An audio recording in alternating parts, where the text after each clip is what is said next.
Attack on Pearl Harbor, Japanese victory, 7th of December 1941. At 7:55 am on December 7th, 1941, Japan launched a surprise attack on the US Pacific Fleet at Pearl Harbor, Hawaii. In under 2 hours, the course of history changed, dragging the United States into World War II. The attack was meticulously planned. Japan, seeking dominance in the Pacific, aimed to cripple the US Navy before it could interfere with Japanese expansion in Southeast Asia. A strike force of 6 aircraft carriers carrying approximately 353 planes approached undetected. The attack came in 2 waves, the first targeting airfields and battleships, the second finishing the job on ships and facilities. The devastation was immense. 8 battleships were damaged, with 4, USS Arizona, Oklahoma, West Virginia, and California, sinking. USS Arizona was hit by a massive explosion, killing over 1,100 sailors. The USS Oklahoma capsized, trapping hundreds inside. Japanese bombers also struck cruisers, destroyers, and dozens of aircraft. The US lost nearly 200 planes, many destroyed on the ground before they could take off. Casualties were heavy. 2,403 Americans killed, including military personnel and civilians, with 1,178 wounded. Japan, by contrast, lost fewer than 100 men, along with 29 aircraft and 5 midget submarines. Despite the destruction, the attack wasn't a complete success. Crucially, no American aircraft carriers were in port, having been out at sea. Oil storage, repair facilities, and submarine bases remained largely intact, allowing the US Navy to recover faster than Japan had anticipated. The next day, President Franklin D. Roosevelt addressed Congress, calling December 7th a date which will live in infamy. In response, the United States declared war on Japan, formally entering World War II. Days later, Germany and Italy declared war on the US, pulling the country into a global conflict. The attack on Pearl Harbor was a tactical victory for Japan, but it proved to be a strategic disaster. Instead of breaking American resolve, it ignited a fierce determination for revenge. The US mobilized at an unprecedented scale, leading to a brutal Pacific campaign that would ultimately see Japan's defeat in 1945. Pearl Harbor was more than just an attack. It was the spark that set the Pacific War ablaze. Battle of Guam, Japanese victory, 8th of December 1941 to 10th of December 1941. When Japan launched its Pacific offensive, Guam, a small US territory in the Mariana Islands, became an early target. With its strategic location and minimal defenses, the island was quickly overwhelmed in one of the first battles of the war. The attack began on December 8, 1941, just hours after the assault on Pearl Harbor. Japanese bombers struck Sumei Naval Station and the US Marine Barracks at Agana, destroying communications and eliminating much of the island's limited defenses.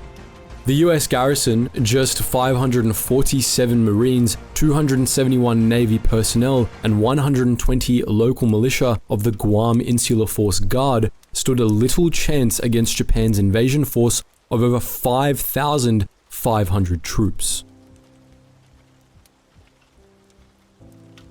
On December 10th, Japanese forces landed on multiple beaches. The defenders, outnumbered more than 10 to 1, put up a fight, but the resistance was short-lived. At Orite Peninsula, Marines and militia units attempted to hold the line, but were quickly overwhelmed. Governor George McMillan, realizing further resistance was futile, surrendered within hours. The US suffered 21 killed and 35 wounded, while the Japanese lost 1 soldier killed and 6 wounded. Over 450 Americans were taken prisoner and many sent to Japan for forced labor. Guam's native Chamorro population endured brutal occupation with mass executions, forced labor, and widespread abuse lasting nearly 3 years. The fall of Guam gave Japan a key foothold in the Central Pacific, but the US would return in 1944 retaking the island in one of the war's fiercest battles. Though brief, the 1941 battle was a stark reminder of Japan's rapid early dominance in the Pacific.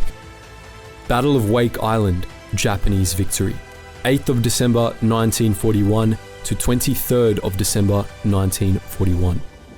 As Japan launched its assault across the Pacific, one tiny island became a symbol of defiance, Wake Island. This remote atoll, roughly 2,000 miles west of Hawaii, was a US outpost with a small garrison of 449 Marines, 68 sailors, and 1,200 civilian workers.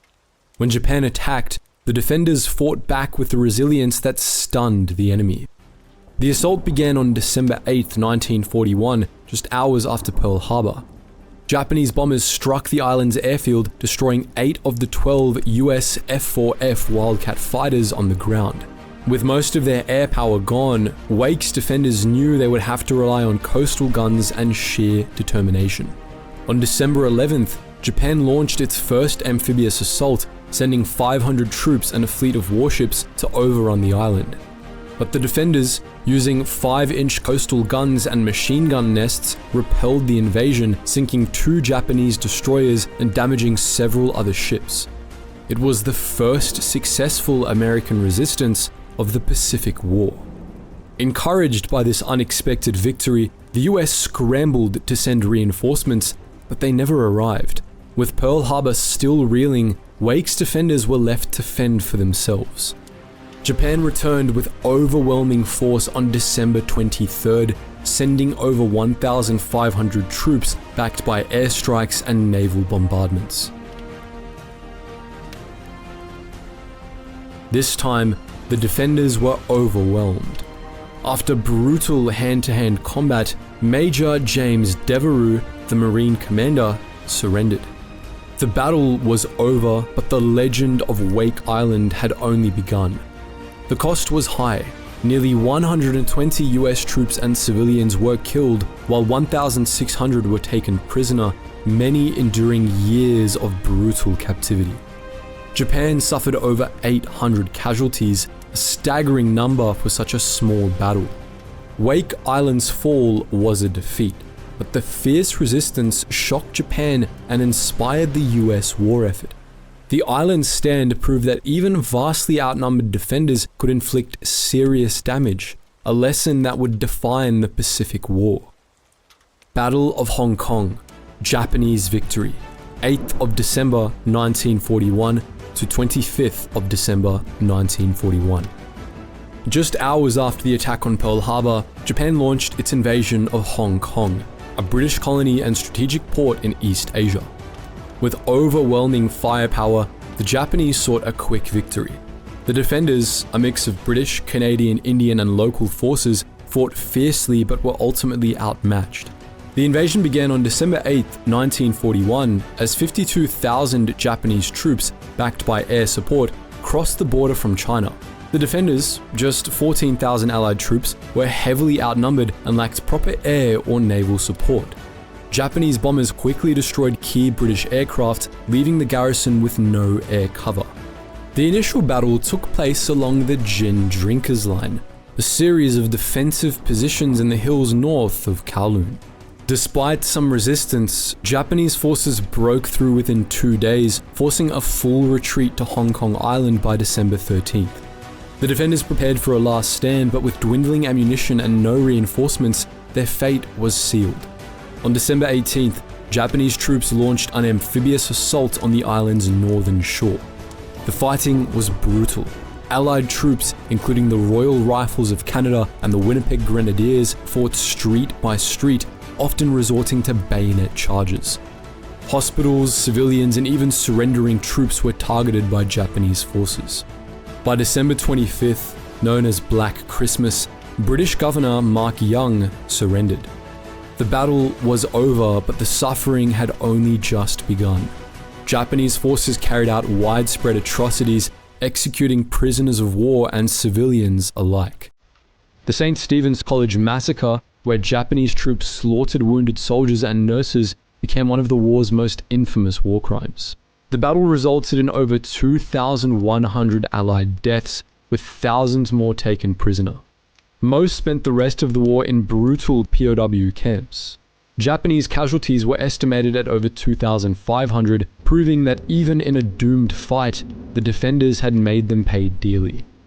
The fall of Hong Kong was a devastating blow to the British Empire, but the courage of the defenders, especially the Canadian forces fighting their first battle of World War II, became a lasting symbol of resistance. Invasion of Malaya and Singapore, Japanese victory, 8th of December 1941 to 15th of Feb 1942. As Japan launched its Pacific offensive, Malaya and Singapore, Britain's Gibraltar of the East, became prime targets. A rapid, ruthless Japanese advance shattered British defenses, leading to one of the worst defeats in British military history. The invasion began on December 8, 1941, just hours after Pearl Harbor. Japanese forces landed at Kota Baru in northern Malaya, while additional landings in Thailand secured a route for full-scale invasion. Despite being outnumbered on the ground, Japan dominated in the air. British aircrafts, including outdated Brewster Buffalo fighters, were quickly wiped out, leaving Allied ground forces vulnerable. The British defense plan relied on holding key defensive positions, but Japan's superior tactics rendered it ineffective. Using bicycles to move swiftly through the jungle, Japanese troops bypassed heavily defended roads, cutting off supply lines and flanking British forces. Town after town fell as the British retreated south towards Singapore. A major blow came on December 10th when Japan sunk the battleship HMS Prince of Wales and the battle cruiser HMS Repulse off the Malayan coast. Without air cover, these ships were easy targets for Japanese bombers. Their loss meant that Britain had no major naval force left in the region. By January 31st, 1942, after weeks of relentless fighting, the British retreated across the Johor Strait to Singapore, destroying the causeway behind them. However, this did little to stop the Japanese, who quickly regrouped for the final assault. On February 8th, Japanese troops crossed into Singapore, landing on the northwest coast. Despite outnumbering the invaders, 85,000 British, Indian, Australian, and local troops against 36,000 Japanese, the defenders were poorly equipped and demoralized. Japanese artillery and airstrikes devastated key defensive positions, while water shortages crippled the city. By February 13th, the British defense had collapsed. Desperate fighting took place at Bukit Timah and Pasir Panjang, where the Malay regiment fought to the last man. With no options left, British Commander Lieutenant General Arthur Percival surrendered on February 15, 1942. The fall of Singapore was a catastrophe for Britain. Over 80,000 Allied troops became prisoners of war, many facing years of brutal captivity, including forced labor on the Burma Railway. Japan had taken the strongest British fortress in Asia in just 70 days, proving that European colonial powers were not invincible. The loss of Singapore shook the British Empire to its core.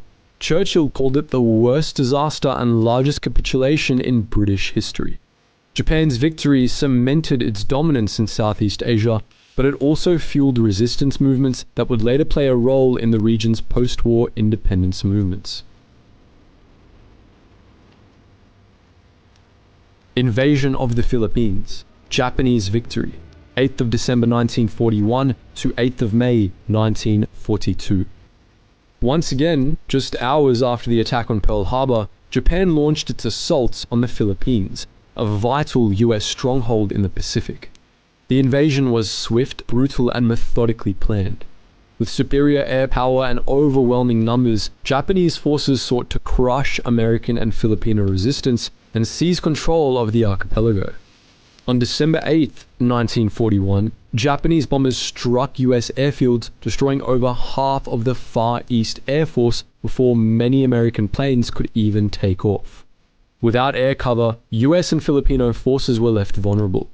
10 days later, Japanese troops landed at Lingayen Gulf in northern Luzon, and Lemon Bay in the south, rapidly pushing toward the capital, Manila. Realizing the situation was hopeless, US General Douglas MacArthur declared Manila an open city to spare it from destruction. By January 2nd, 1942, Japanese forces entered the city unopposed. Meanwhile, American and Filipino troops, numbering 80,000, retreated to the Bataan Peninsula, where they planned to make a last stand. The Battle of Bataan began in early January. The defenders, fighting in dense jungle terrain and suffering from dwindling supplies, held out for 3 grueling months. Starvation and disease took a heavy toll. By April 9th, 1942, exhausted and out of options, US Major General Edward King surrendered more than 75,000 troops, the largest American surrender in history. What followed was one of the darkest episodes of the war, the Bataan Death March. Forced to walk over 60 miles in blistering heat, thousands of prisoners were brutally beaten, starved, and executed by their captors. Estimates suggest between 5,000 to 18,000 Filipinos and Americans died during the march. Despite the fall of Bataan, a small, heavily fortified island called Corregidor in Manila Bay remained defiant. Under constant bombardment, its defenders, led by General Jonathan Wainwright, held out for another month before surrendering on May 6, 1942. 2 days later, Japan declared total victory in the Philippines. MacArthur had been ordered to evacuate in March, escaping to Australia with the promise, "I shall return." His words became a rallying cry. Though Japan had secured the Philippines, its brutal occupation fueled Filipino resistance, and the US would ultimately reclaim the islands in 1944. The fall of the Philippines was a crushing defeat for the Allies, but it marked the beginning of a long, hard-fought road to liberation. Battle of Borneo, Japanese victory. 16th of December 1941 to 1st of March 1942. As Japan expanded its grip over Southeast Asia, the resource-rich island of Borneo became a key target. Divided between British and Dutch control, the island held vast oil reserves critical for fueling Japan's war machine. In a swift and brutal campaign, Japanese forces overran Borneo's defenders, securing a vital foothold in the region. The invasion began on December 16, 1941, when 1,400 Japanese troops landed at Miri and Seria in British-controlled Sarawak. With no large military presence, British forces, including the small Sarawak Rangers and local police, offered minimal resistance. The Japanese quickly seized oil refineries and airfields, ensuring their supply lines remained intact. On December 23rd, another Japanese force landed at Kuching, where British-led defenders of the 2nd Battalion, 15th Punjab Regiment fought a brief but hopeless battle. After minor skirmishes, they withdrew into the jungle, where some continued guerrilla warfare. By Christmas Day, the Japanese controlled Sarawak and North Borneo. The Dutch held southern Borneo fell next. In January 1942, Japanese paratroopers launched an attack on the vital town of Tarakan, overwhelming Dutch defenders. The Battle of Balikpapan followed on January 23, where Dutch and American destroyers attempted to repel the invasion fleet, sinking several Japanese transports. However, Japanese forces still secured the area, gaining full control of Borneo's oil fields. The final phase came in February 1942, when Japan attacked Banjarmasin and Samarinda, crushing the last Dutch resistance. By March 1st, all of Borneo was under Japanese occupation. Though the battle was brief, Japan's victory on Borneo was strategically significant. The oil and resources captured fueled further conquests, while local populations suffered brutal occupation. Guerrilla groups, made up of native Dayaks and surviving Dutch and British soldiers, launched small but persistent resistance efforts. The loss of Borneo underscored Japan's unstoppable momentum in early 1942, proving that no Allied territory in the region was safe from invasion. Battle of Bataan, Japanese victory, 7th of January 1942 to 9th of April 1942. The Battle of Bataan was one of the most grueling battles of World War II. Fought in the rugged terrain of the Bataan Peninsula, it was a desperate last stand by US and Filipino forces against the relentless advance of the Japanese. Outnumbered, starving, and cut off from reinforcements, the defenders held out for 3 months, but in the end, their resistance would come at a terrible cost. After Japan's successful invasion of the Philippines in December 1941, General Douglas MacArthur ordered his forces to retreat to Bataan, a heavily forested peninsula with natural defensive advantages. Here, over 76,000 troops, including 15,000 Americans and 61,000 Filipinos, dug in, hoping to hold out until reinforcements could arrive. However, the odds were stacked against them. The Japanese, led by General Masaharu Homma, launched their assault on January 7th, 1942. The defenders fought fiercely, using jungle warfare, artillery, and makeshift defensive lines to slow the enemy. The Filipino scout units, known for their sharpshooting, played a crucial role in holding off Japanese advances. But as the weeks dragged on, the situation worsened. The troops suffered from severe food and medical shortages, relying on half rations, while malaria and dysentery spread through the ranks. Supplies from Corregidor, the island fortress offshore, became increasingly limited as Japanese forces tightened their grip on Manila Bay. In early April, the Japanese launched a final all-out offensive. With tanks, artillery, and fresh reinforcements, they smashed through the exhausted American-Filipino lines. On April 9th, 1942, Major General Edward King, realizing the battle was lost, surrendered his 75,000 starving and disease-ridden troops, the largest surrender in US military history. But the suffering didn't end there. The captured troops were forced into the infamous Bataan Death March, a brutal trek under the scorching sun. Thousands died from exhaustion, disease, and execution, as the Japanese Guard showed no mercy to those who collapsed. Despite the fall of Bataan, the battle delayed Japan's timetable and gave the US time to regroup. In 1944, the Allies made good on MacArthur's promise, liberating the Philippines and avenging the fallen. The Battle of Bataan was a devastating defeat, but it became a symbol of heroism, resilience, and sacrifice. The courage of those who fought and died on Bataan would never be forgotten. Battle of Rabaul, Japanese victory, 23rd of January 1942. As Japan expanded across the Pacific, Rabaul, a key Australian-held base on New Britain in the Bismarck archipelago, became a prime target. With its deep harbour and strategic location, Rabaul was vital for controlling the South Pacific. The defenders, though outnumbered, fought fiercely, but the island ultimately fell, becoming Japan's most important stronghold in the region. The invasion began on the 23rd of January 1942, when 5,000 Japanese troops from South Sea's force landed near Blanche Bay. The defenders, around 1,400 Australian troops, known as Lark Force, along with a handful of local militia, were heavily outgunned and lacked air or naval support. Before the land assault, Japan wiped out the small Allied air presence at Vunakano Airfield. Australian Wirraway fighters, vastly inferior to Japanese Zeros, were destroyed almost immediately.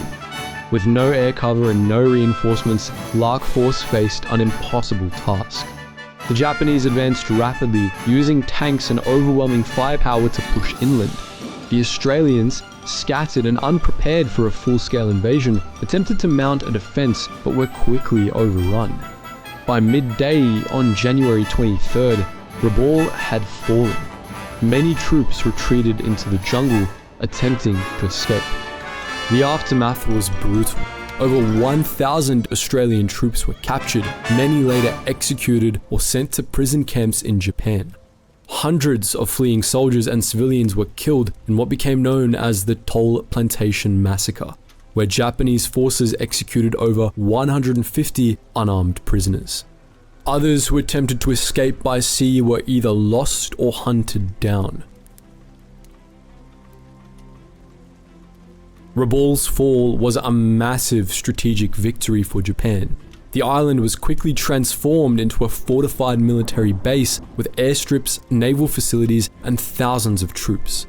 From Rabaul, Japan launched campaigns into New Guinea, the Solomon Islands, and beyond. Despite its loss, the battle for Rabaul was far from over. From 1942 to 1945, Allied forces conducted relentless air raids and naval blockades, slowly strangling the Japanese garrison. By the war's end, Rabaul had become an isolated stronghold with over 100,000 Japanese troops trapped and cut off from resupply. The battle underscored Japan's early dominance in the Pacific, but it also set the stage for the brutal island-hopping campaign that would eventually bring the Allies back. Battle of the Java Sea, Japanese victory, 27th of February 1942. As Japan swept through Southeast Asia, the Dutch East Indies, modern-day Indonesia, became a prime target. The Battle of the Java Sea, fought on February 27, 1942, was a desperate attempt by Allied naval forces to stop the Japanese invasion of Java. It ended in disaster, marking one of the worst Allied defeats at sea and cementing Japan's dominance in the region. The Allied fleet, known as the ABDA, or American, British, Dutch, Australian Task Force, was a mix of ships from the four nations. Commanded by Dutch Rear Admiral Karel Doorman, the fleet included 5 cruisers and 10 destroyers. Their mission was to intercept a large Japanese invasion convoy, which was escorted by 4 cruisers and 14 destroyers under Rear Admiral Takeo Takagi. On the afternoon of February 27th, the two forces met in the Java Sea, north of Surabaya. The battle quickly turned against the Allies. Japanese long-range torpedoes, known as Type 93 Long Lance, gave them a deadly advantage. The Dutch cruiser HNLMS Kortener was first to go, struck by a torpedo and breaking in half. The British destroyer HMS Electra was also sunk after a fierce gun battle. The flagship HNLMS De Ruyter, along with heavy cruiser HNLMS Java, was later torpedoed and sank with heavy loss of life, including Admiral Doorman himself. His final message was simple: continue engaging the enemy. Outgunned and in disarray, the remaining Allied ships withdrew. By the next morning, the battle was over. The Allies had lost 2 cruisers, 3 destroyers, and over 2,300 sailors.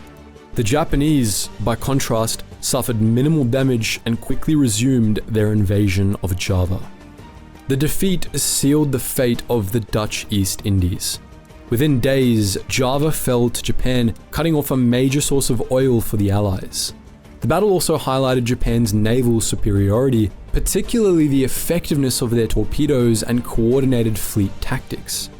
For the Allies, the Battle of the Java Sea was a devastating blow, but it was also a harsh lesson. The defeat reinforced the need for stronger naval coordination, better equipment, and improved tactics.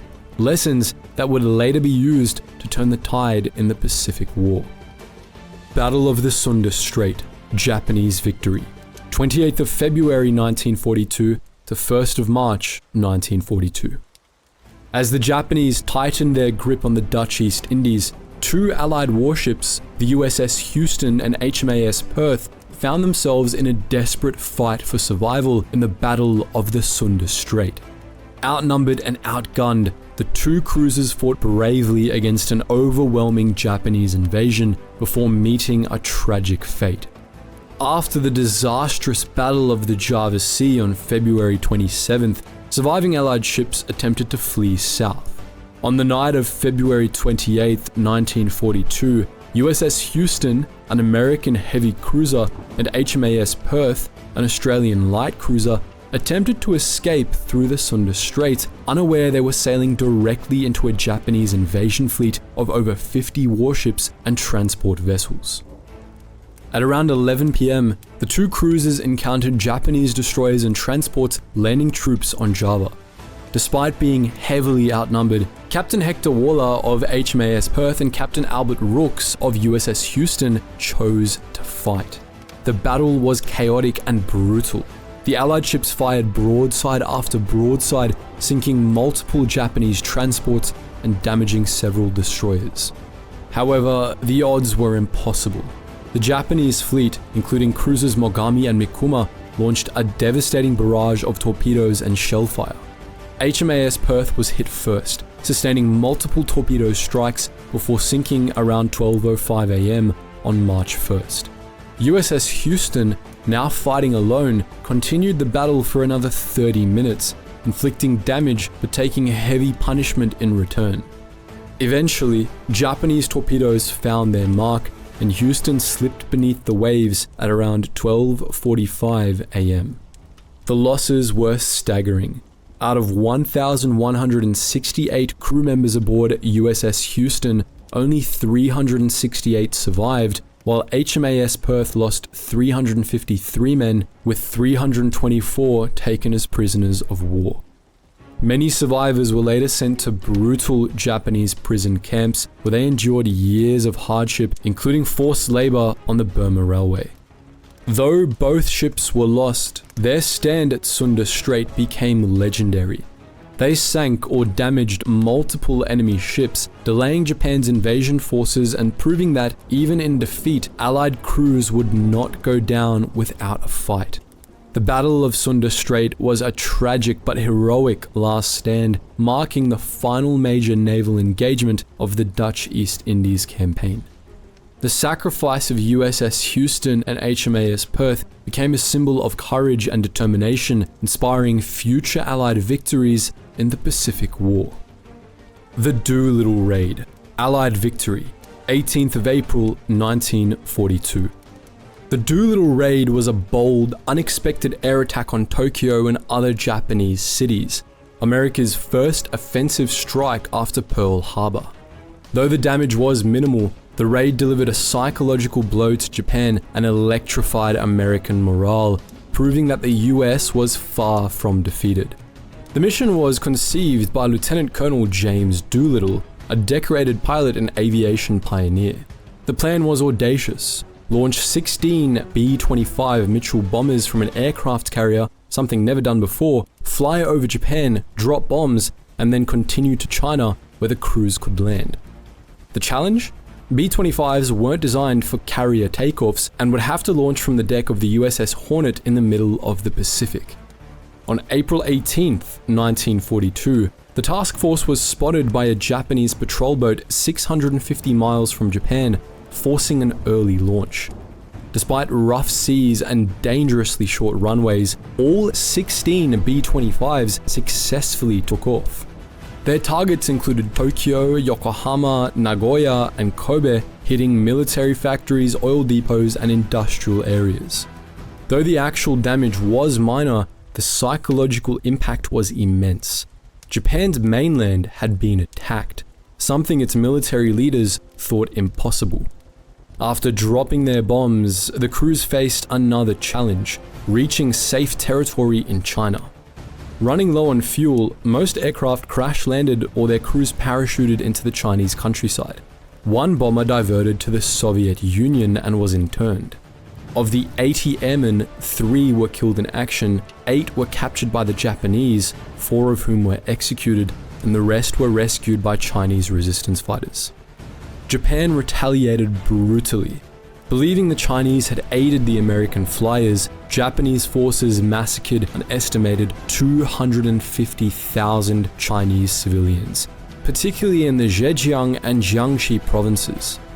Despite its military limitations, the Doolittle Raid was a massive morale booster for the United States. It shattered Japan's sense of invulnerability and led to a crucial strategic shift.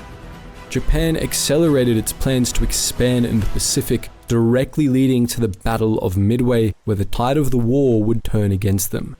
The raid was a daring gamble, but it sent a clear message.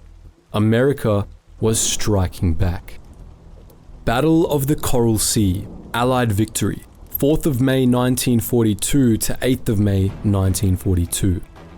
The Battle of the Coral Sea was a groundbreaking naval engagement, the first in history where opposing ships never saw or fired upon each other. Instead, it was fought entirely by aircraft launched from carriers, marking the dawn of modern carrier warfare. Though technically a tactical victory for Japan, the battle halted their advance toward Australia and set the stage for the decisive showdown at Midway. By early May 1942, Japan was preparing to invade Port Moresby, New Guinea, a key stepping stone for an eventual attack on Australia. To stop them, the US sent Task Force 17, built around the aircraft carriers USS Lexington and USS Yorktown under Admiral Frank Jack Fletcher. Opposing them was a powerful Japanese fleet led by Admiral Takeo Takagi with the carriers Shokaku and Zoikaku. The battle began on May 4th when US aircraft struck Japanese invasion forces near Tulagi, sinking a destroyer and several smaller ships. Over the next few days, both sides searched for each other's carriers, launching airstrikes without direct ship-to-ship combat. A revolutionary change in naval warfare.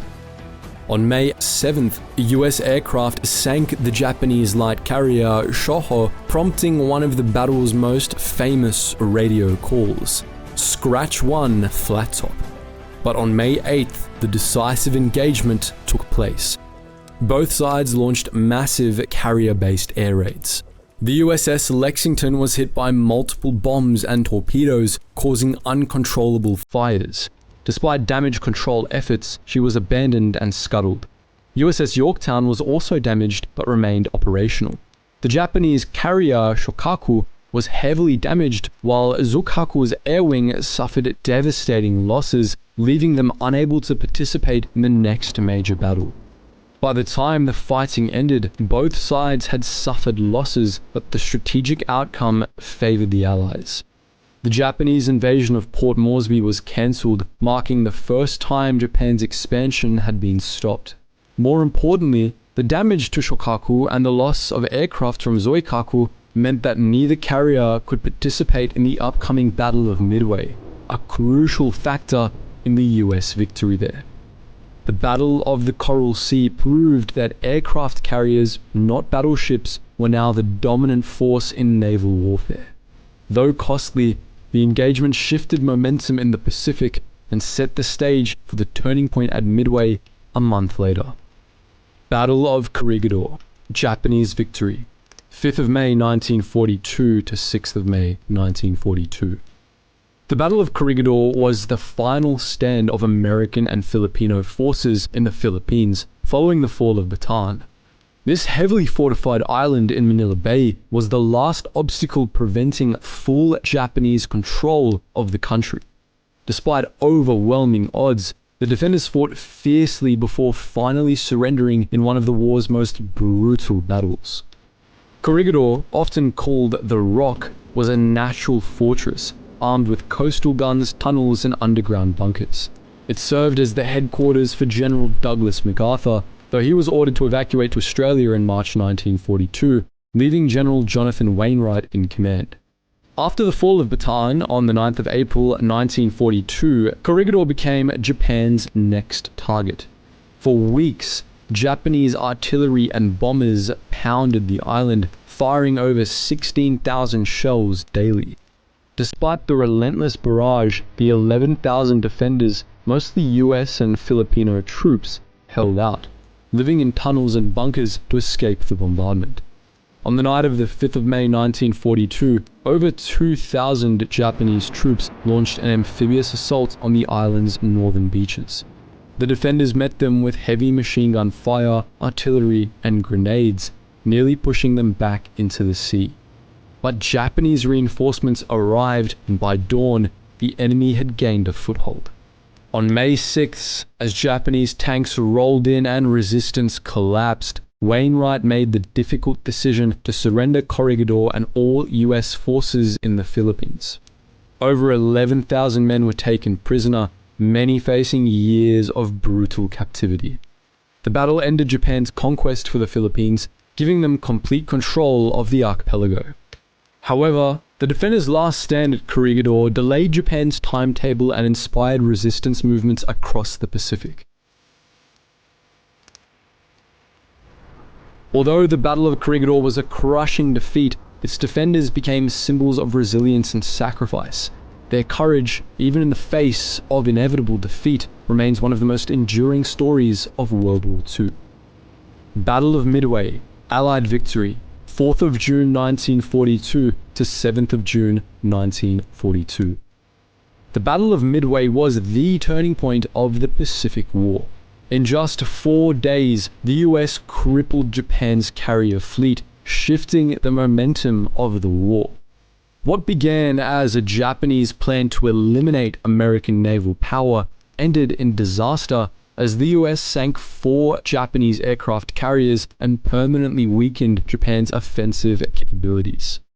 By mid-1942, Japan was still on the offensive, planning to capture Midway Atoll, a tiny but strategic island northwest of Hawaii. Their goal was to lure the US fleet into a trap, destroy its aircraft carriers, and secure dominance over the Pacific. However, American codebreakers cracked Japanese communications, allowing Admiral Chester Nimitz to prepare a counterattack.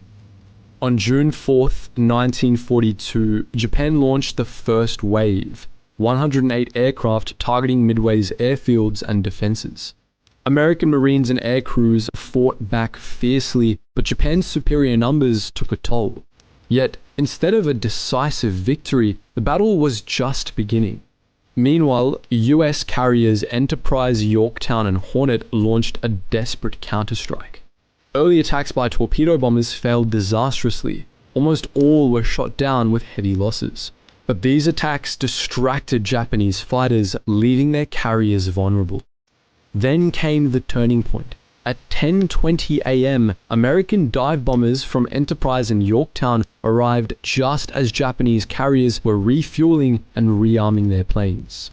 In just 5 minutes, the US bombers set 3 carriers, Akagi, Kaga, and Soryu, ablaze.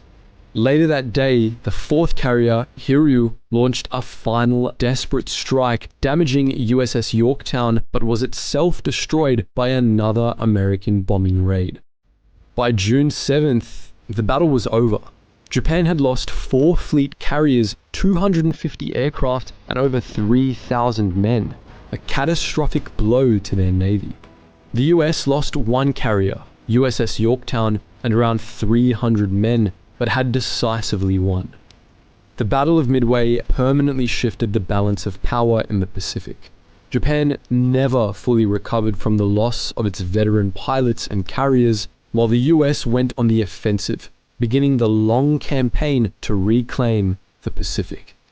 Midway wasn't just a victory, it was the moment Japan lost the initiative, setting the stage for the relentless American advance that would ultimately lead to Tokyo's doorstep. Battle of Savo Island, Japanese victory, 8th of August 1942 to 9th of August 1942. The Battle of Savo Island was a devastating naval defeat for the Allies, one of the worst in US history. In a brutal night battle, a powerful Japanese cruiser force ambushed and annihilated an Allied fleet, leaving US Marines on Guadalcanal dangerously exposed.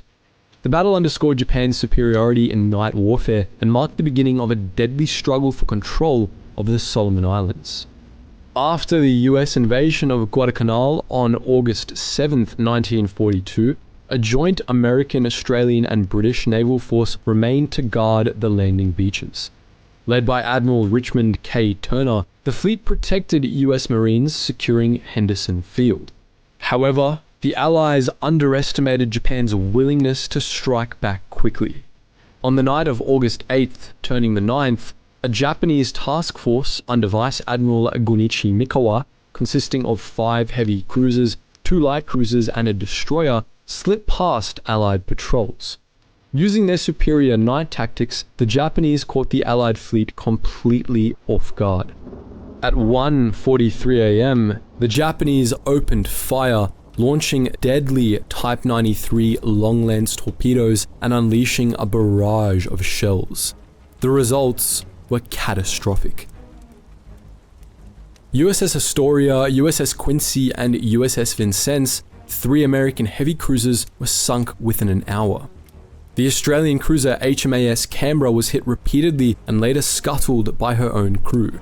In the end, over 1,000 Allied sailors died, marking one of the worst single-night losses in naval history. In contrast, Japan suffered minimal damage. None of Mikawa's cruisers were sunk, and they withdrew before daylight, fearing a US carrier counterattack. However, in a major strategic blunder, the Japanese failed to attack the vulnerable US troop transports, allowing the Marines on Guadalcanal to hold their position. The Battle of Savo Island was a wake-up call for the Allies. It exposed serious weaknesses in US night combat training and radar coordination. The loss of 4 cruisers in a single night shocked the US Navy, but the Marines on Guadalcanal remained in the fight, and their struggle was far from over. Though a devastating defeat, Savo Island was just the beginning of a brutal naval campaign for control of Guadalcanal and the Solomon Islands, a campaign that would ultimately turn in favor of the Allies. Battle of the Eastern Solomons, Allied victory, 11th of October 1942 to 12th of October 1942. The Battle of the Eastern Solomons was the third major carrier battle of the Pacific War and the first major naval clash since Midway. Fought near Guadalcanal, it was a chaotic air battle where both sides suffered losses, but the US gained the upper hand, preventing Japan from reinforcing its troops on the island. By late August 1942, the battle for Guadalcanal was intensifying. Japan, determined to retake the island, prepared to land thousands of reinforcements.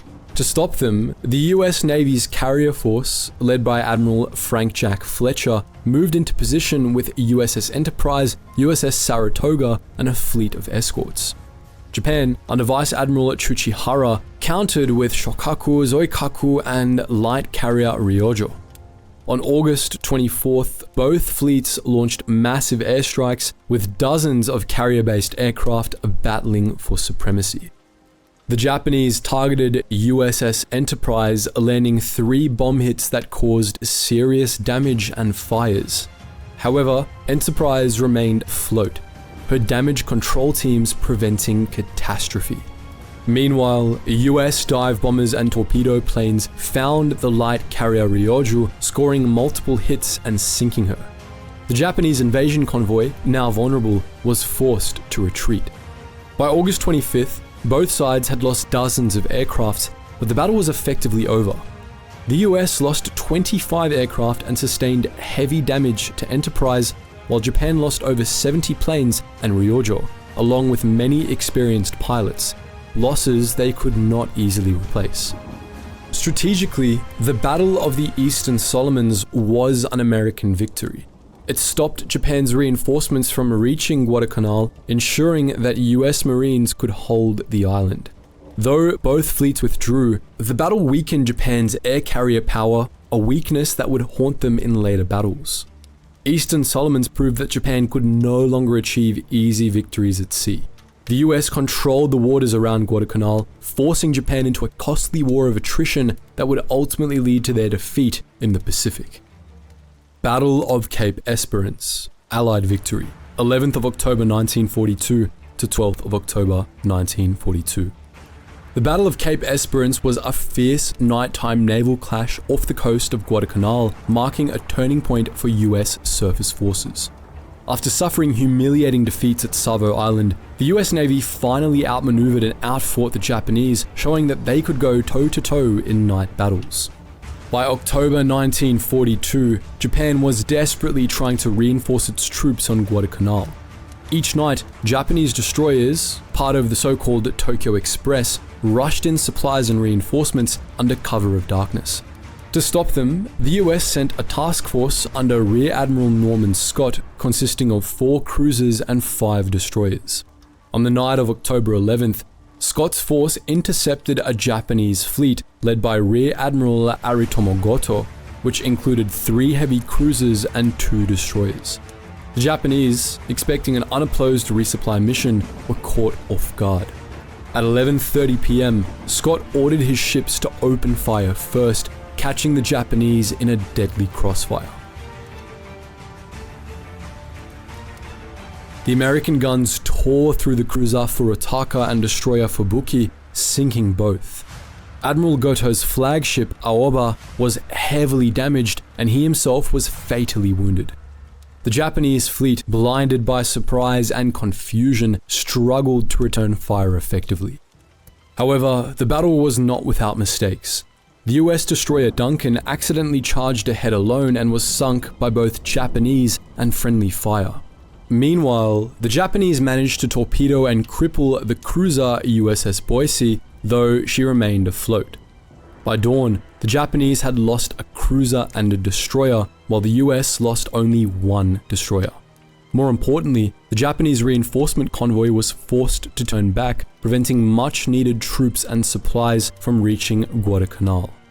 The Battle of Cape Esperance was the first time US surface forces won a decisive victory against the Japanese in a night battle. It gave the Navy a much-needed confidence boost and proved that lessons had been learned from Savo Island. Though Japan continued to fight for Guadalcanal, Cape Esperance marked the beginning of their decline in the Solomon Islands. The US was now gaining control of the waters, making it harder for Japan to keep its forces supplied, a reality that would doom their war effort in the Pacific. Battle of the Santa Cruz Islands, Japanese victory, 25th of October 1942, 26th of October 1942. The Battle of the Santa Cruz Islands was a brutal carrier clash fought near Guadalcanal, where Japan won a tactical victory but suffered an irreplaceable strategic loss. The US Navy took heavy damage and lost a carrier, but Japan paid a greater price: the loss of hundreds of elite pilots, weakening its carrier force for the rest of the war.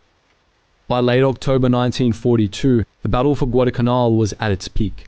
Japan launched a major land offensive against US Marines, while its carrier fleet moved in to destroy the American Navy in a decisive blow.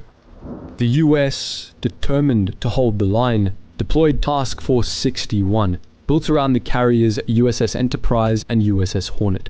Opposing them were 4 Japanese carriers, Shokaku, Zoikaku, Junyo, and Zoiho, led by Vice Admiral Nobutake Kondo.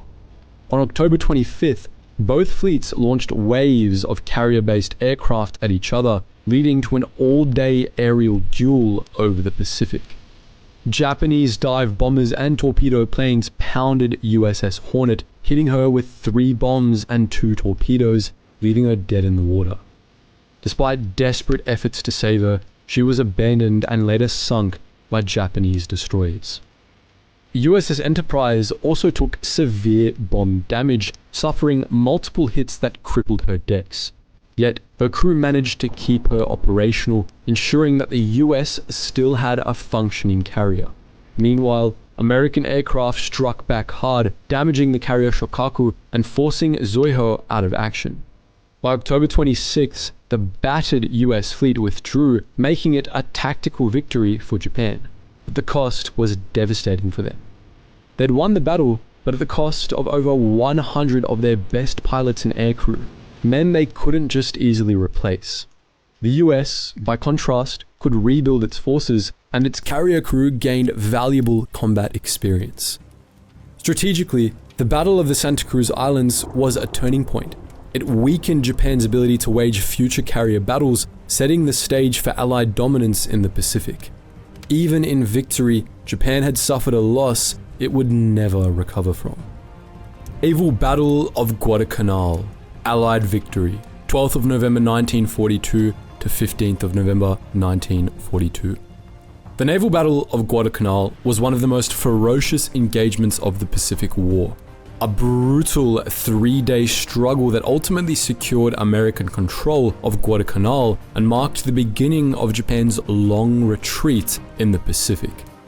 It was a chaotic, close-range fight where ships fired at near point-blank range, crews fought in desperate conditions, and both sides suffered crippling losses.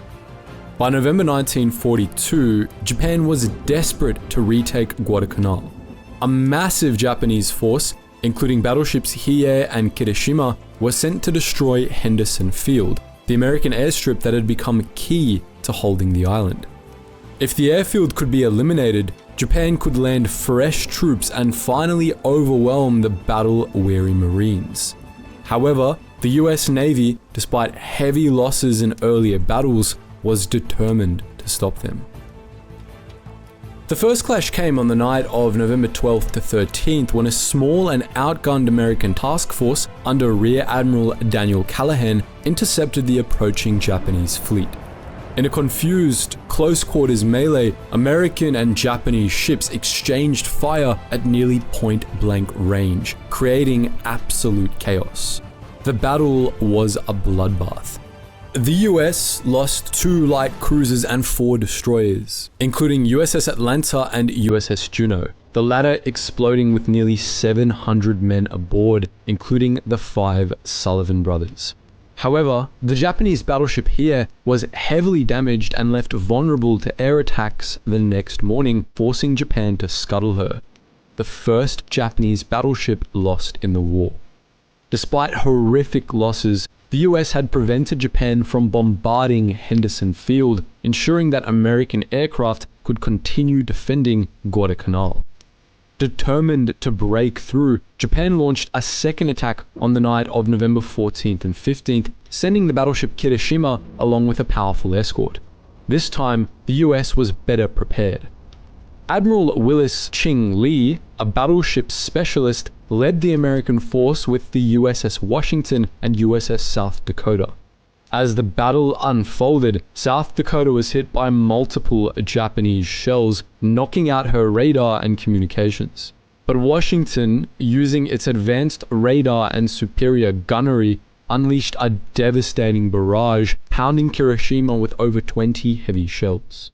Within hours, she was a burning wreck and was scuttled by her crew.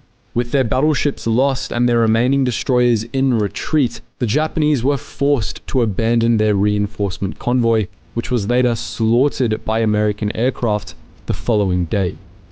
Though the US paid a heavy price, the naval Battle of Guadalcanal was a decisive victory. Japan had lost 2 battleships, a cruiser, and over 11 destroyers, while the US lost 7 warships. But more importantly, Japan failed to reinforce Guadalcanal, sealing the fate of its starving and exhausted troops. By February 1943, Japan abandoned the island entirely, marking the end of their offensive operations in the Pacific. This battle proved that Japan could be beaten in brutal head-to-head naval combat, and from this moment on, the US Navy would never again be on the defensive. The tide had fully turned, and the long road to Tokyo had begun. Battle of Wau, Allied victory, 29th of January 1943 to 4th of February 1943. The Battle of Wau was a critical fight in the New Guinea campaign, where Australian troops, vastly outnumbered, fought off a determined Japanese assault.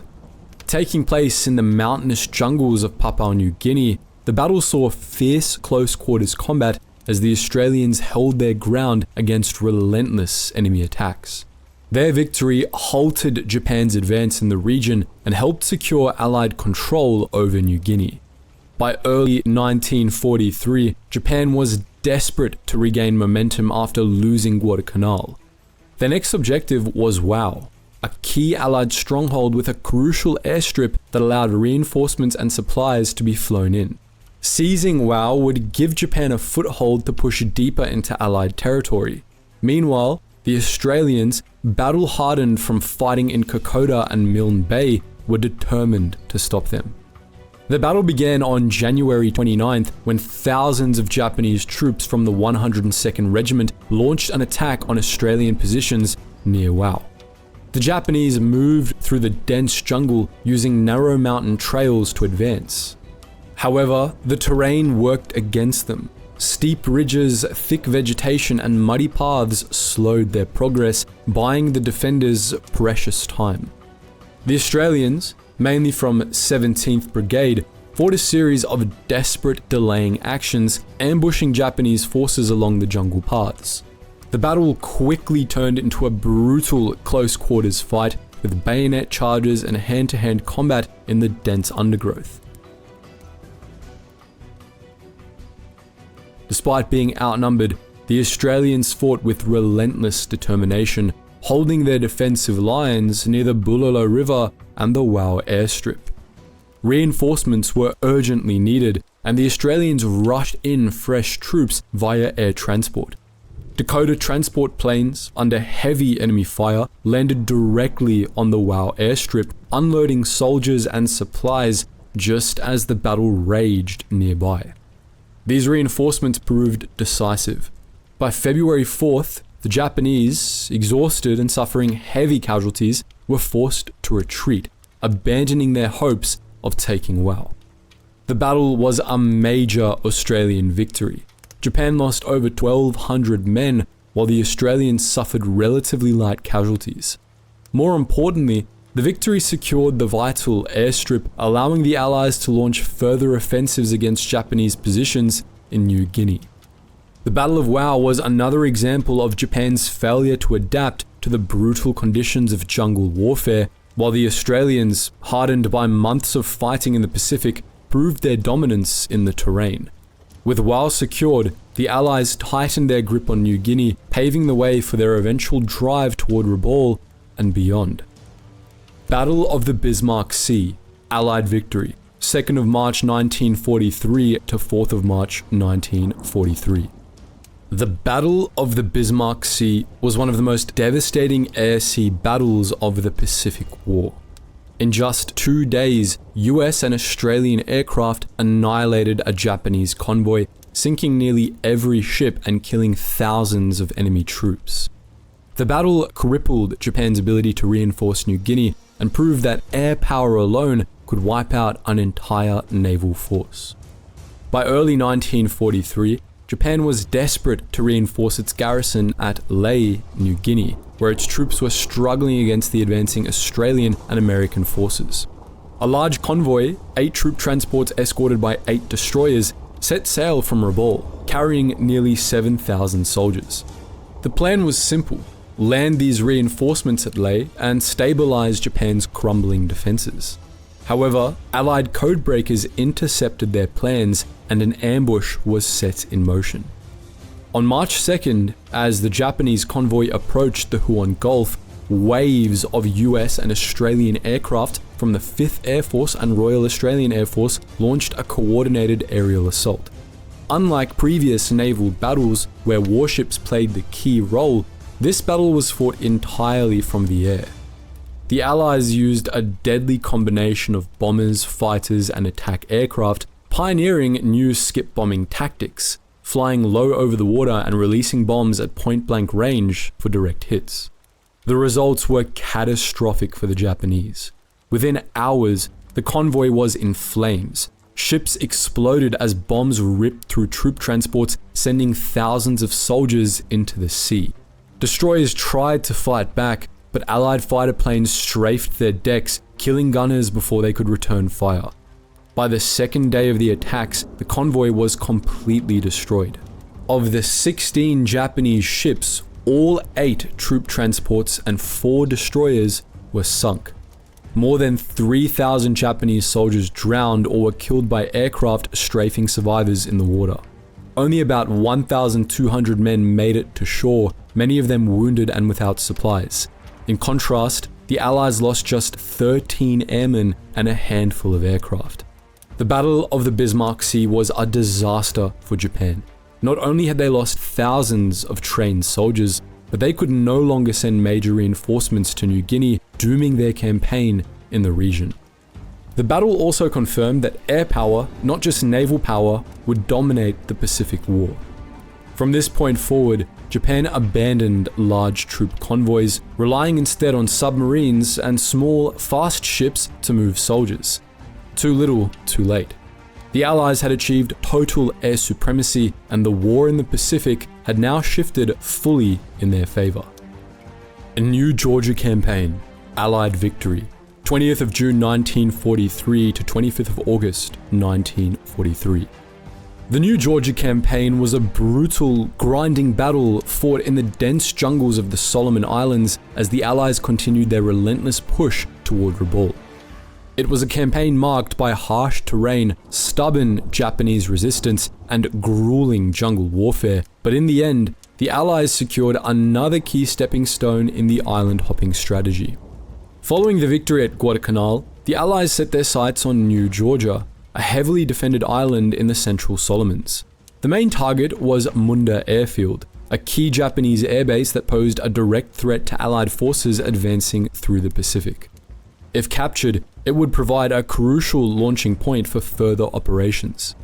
The Japanese, well aware of its importance, had fortified the island with bunkers, artillery, and thousands of troops ready to fight to the death.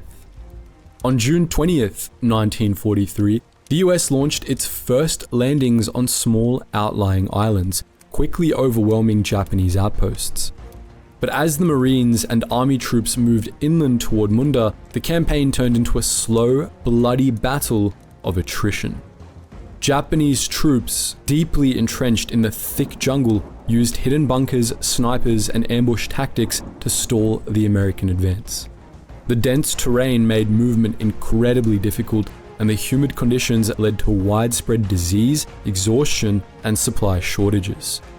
The hardest fighting took place near Munda Airfield, where Japanese forces mounted wave after wave of counterattacks, often at night.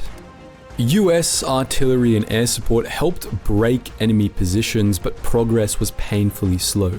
American engineers had to dynamite enemy bunkers one by one, while flamethrowers and grenades became the most effective weapons in the brutal jungle combat.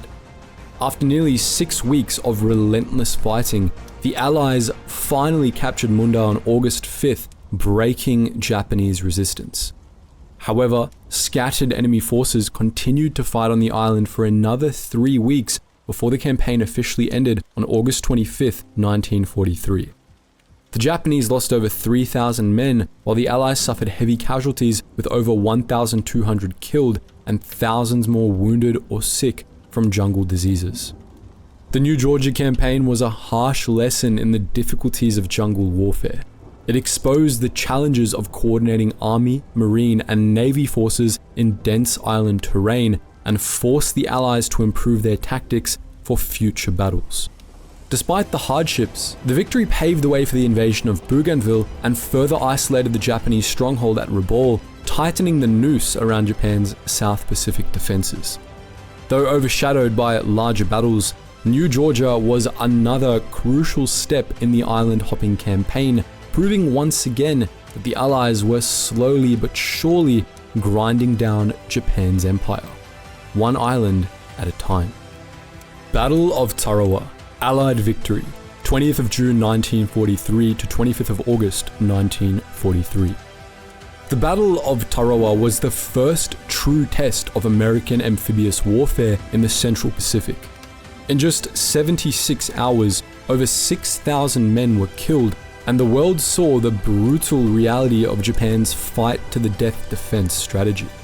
Though the US ultimately won, the battle was a wake-up call for future island invasions, proving that taking a heavily fortified beachhead would come at a steep cost.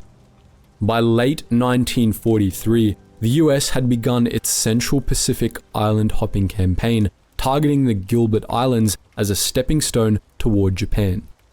The key objective was Betio, a small flat island in the Tarawa Atoll, home to a strategic Japanese airstrip. The Japanese commander, Rear Admiral Keiji Shibasaki, had turned the island into a fortress boasting 4,800 troops, barbed wire, machine gun bunkers, artillery, and a labyrinth of pillboxes and trenches. He confidently declared, "1 million men cannot take Tarawa in 100 years." On the morning of November 20th, 1943, the US Marines launched their assault, preceded by a massive naval bombardment. However, a miscalculation of the tides left landing craft stuck on the reef, forcing Marines to wade through hundreds of yards of chest-deep water exposed to relentless machine gun fire, mortars, and snipers. Many were cut down before even reaching the shore. Those who made it faced fierce resistance, with Japanese troops fighting from well-concealed bunkers. The battle turned into a grueling close-quarters fight, as Marines flushed out enemy strongholds with grenades, flamethrowers, and bayonets. The Japanese launched suicidal counterattacks, but by November 23rd, Tarawa was secured. Out of the 4,800 Japanese defenders, only 17 surrendered. The rest fought to the death. The Marines lost over 1,000 men, with another 2,100 wounded, making it one of the costliest battles per square mile in the war. The Battle of Tarawa shocked the American public. For the first time, newsreel footage showed the true horrors of the Pacific War, with images of dead Marines littering the beaches. While the victory proved that Japan's island fortresses could be taken, it also exposed serious flaws in US amphibious strategy, leading to improved landing techniques, better reconnaissance, and more effective pre-invasion bombardments. Though it only lasted 3 days, Tarawa was a grim preview of the battles to come, proving that Japan would defend every inch of its empire with fanatic resistance. The lessons learned at Tarawa would shape future invasions, including the bloodbaths at Saipan, Peleliu, and Iwo Jima.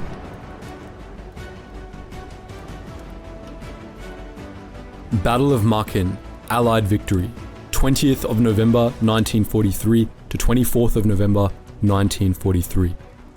The Battle of Makin was part of the US Gilbert Islands campaign, fought alongside the brutal assault on Tarawa.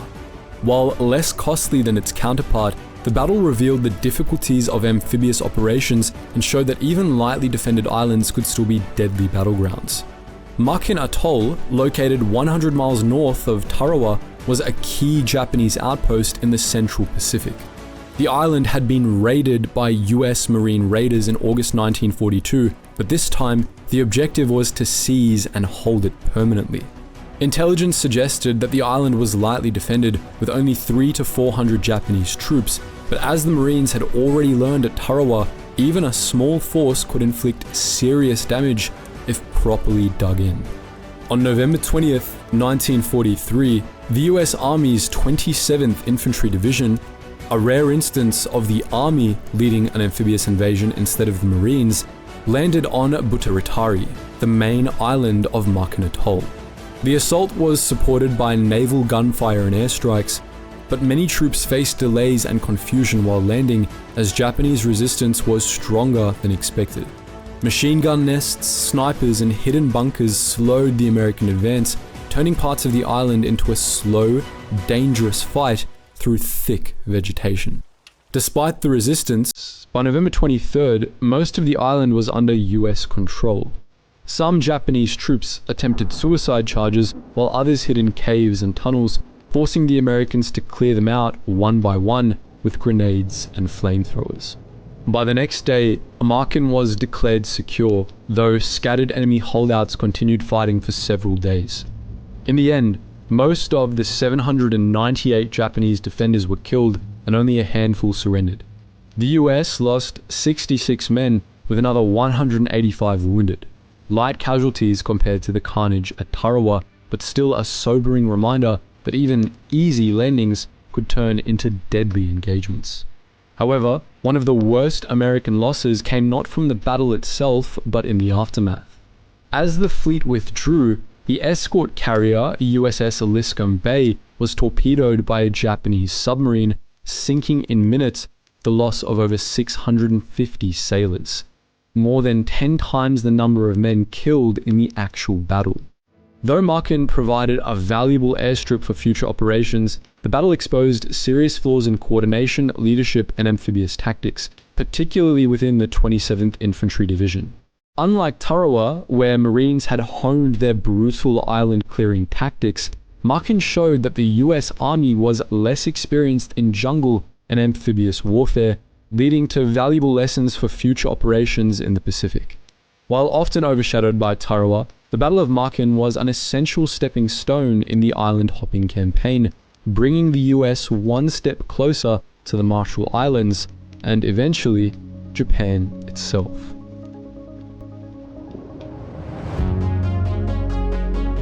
Battle of Kwajalein, Allied victory, 31st of January 1944 to 3rd of February 1944. The Battle of Kwajalein was a major step forward in the US island hopping campaign, marking the first time American forces had penetrated the outer defenses of the Japanese Empire. After the costly lessons of Tarawa, the assault on Kwajalein Atoll in the Marshall Islands was executed with improved tactics, overwhelming firepower, and a brutal efficiency that left Japan reeling. By early 1944, the US had secured the Gilbert Islands, and the next objective was the Marshalls, a chain of fortified atolls crucial to Japan's defensive perimeter. The main targets were Kwajalein Island, home to Japan's central base in the atoll, and Roinamur, a separate island to the north with airfields that could threaten further US advances. Defended by around 8,000 Japanese troops, the atoll had been transformed into a heavily fortified stronghold lined with bunkers, artillery, and machine gun nests. However, unlike at Tarawa, the US had learned from its past mistakes and was determined to make the assault as swift and devastating as possible. The attack began on January 31st, 1944, with a massive naval and aerial bombardment. Over 36,000 shells rained down on Japanese positions, obliterating bunkers and defensive strongpoints before the first US troops even landed. The 1st Armoured Amphibian Battalion led the charge, supported by the 4th Marine Division on Roinamur and 7th Infantry Division on Kwajalein Island. Unlike Tarawa, where Marines waded through exposed surf under heavy fire, the landings at Kwajalein were far more effective thanks to better timing, intelligence, and coordination. On February 1st, US troops pushed inland, engaging in brutal close-quarters combat against Japanese defenders who refused to surrender. The battle was fast and efficient as flamethrowers, tanks, and demolition teams systematically wiped out enemy bunkers. Japanese troops, realizing the situation was hopeless, launched suicidal counterattacks, but they were quickly crushed. By February 3rd, Kwajalein and Roinamur were secured. The cost was severe for Japan. Over 7,800 of the 8,000 defenders were killed, while only a handful surrendered. The US lost 372 killed and around 1,500 wounded, a fraction of the casualties suffered at Tarawa. The Battle of Kwajalein was a turning point in the Pacific War. It proved that the US had mastered large-scale amphibious assaults, using superior firepower and coordination to crush Japanese island defenses with speed and efficiency. The victory also shattered Japan's defensive line in the Marshalls, opening the door for the next target, Eniwetok, and eventually the Mariana Islands. For the first time in the Pacific War, the US had broken deep into Japan's island perimeter, and from here, there would be no stopping the Allied advance toward the Japanese homeland.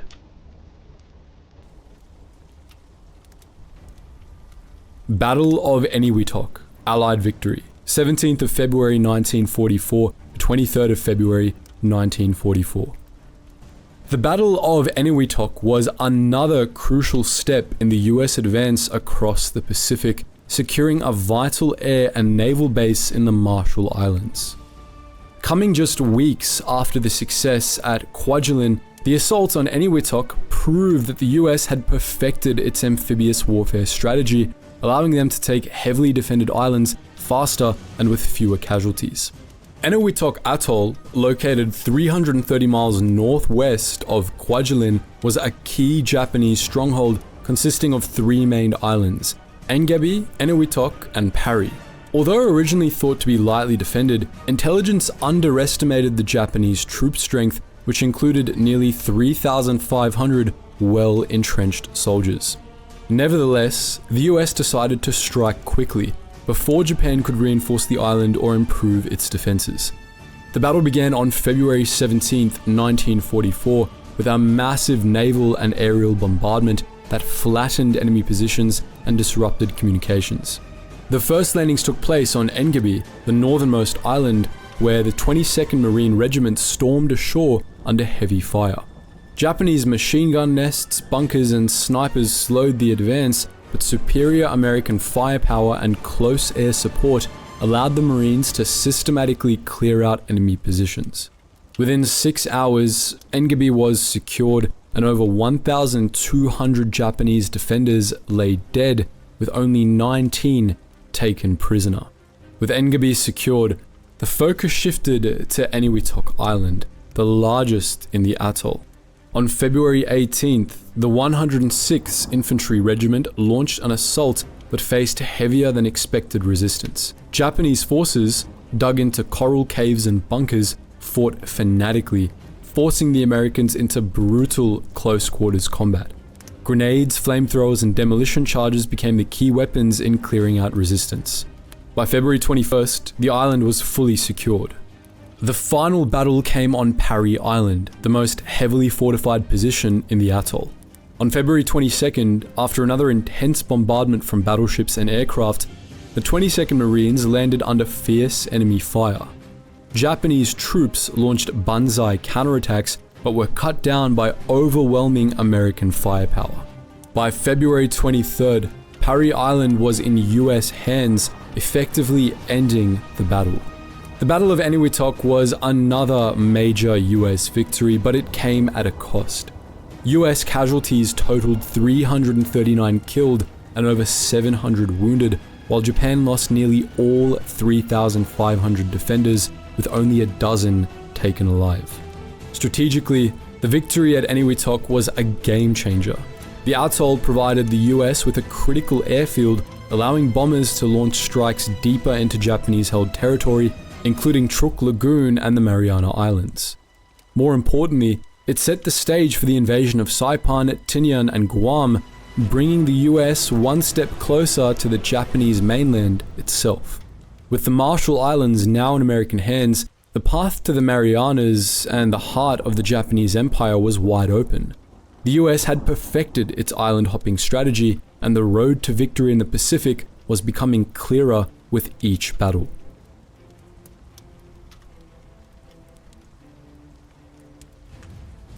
Battle of Saipan, Allied victory, 15th of June 1944 to 9th of July 1944. The Battle of Saipan was one of the most pivotal battles of the Pacific War.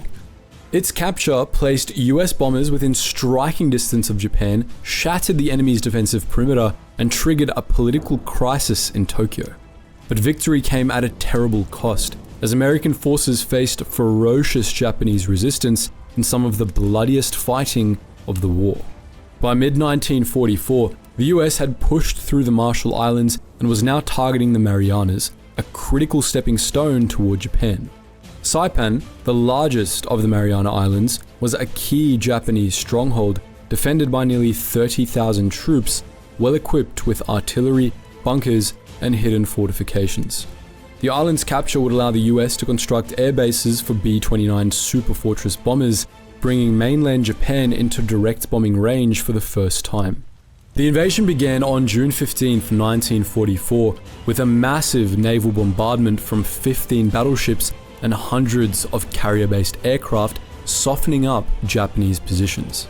That morning, over 8,000 US Marines from the 2nd and 4th Marine Divisions stormed the beaches under intense enemy fire. Japanese machine gunners, mortars, and artillery rained destruction on the landing forces, causing heavy casualties. Many landing craft were blown apart before reaching shore, and Marines who made it onto the beach found themselves pinned down, fighting through a wall of Japanese firepower. Despite the chaos, the US forces pushed inland, using tanks, artillery, and close air support to drive the Japanese back. Fighting was brutal, as Japanese troops refused to surrender, engaging in deadly cave defenses and ambush tactics. Each yard of Saipan had to be fought for with grenades, flamethrowers, and bayonets. By July 6, the Japanese were trapped on the northern end of the island, their defenses collapsing. Knowing defeat was inevitable, General Yoshitsugu Saito ordered his remaining troops to launch a final all-out banzai charge. In the largest suicide attack of the war, over 3,000 Japanese soldiers, many armed only with bayonets or swords, stormed the US lines, overwhelming forward positions before being slaughtered by machine gun and artillery fire. The attack left nearly every Japanese soldier dead, but also resulted in the highest single-day US casualty count in the Pacific. By July 9th, 1944, Saipan was officially secured, but the battle's horrors weren't over yet. Thousands of Japanese civilians, believing the propaganda that they would be tortured if captured, jumped to their deaths from the cliffs of Mapi Point, in what became known as the Suicide Cliffs. Ultimately, the Battle of Saipan was a crushing defeat for Japan. Nearly 29,000 Japanese troops were killed, with only a few hundred taken prisoner. The US suffered over 14,000 casualties, including 3,426 killed. Strategically, Saipan's capture was a turning point. It put Japan within range of B-29 bombers, setting the stage for the firebombing of Tokyo and, eventually, the atomic bomb attacks. The defeat also led to political chaos in Japan, forcing Prime Minister Hideki Tojo to resign, a clear sign that the war was turning against them. Saipan was more than just another island in the Pacific. It was the beginning of the end for Japan.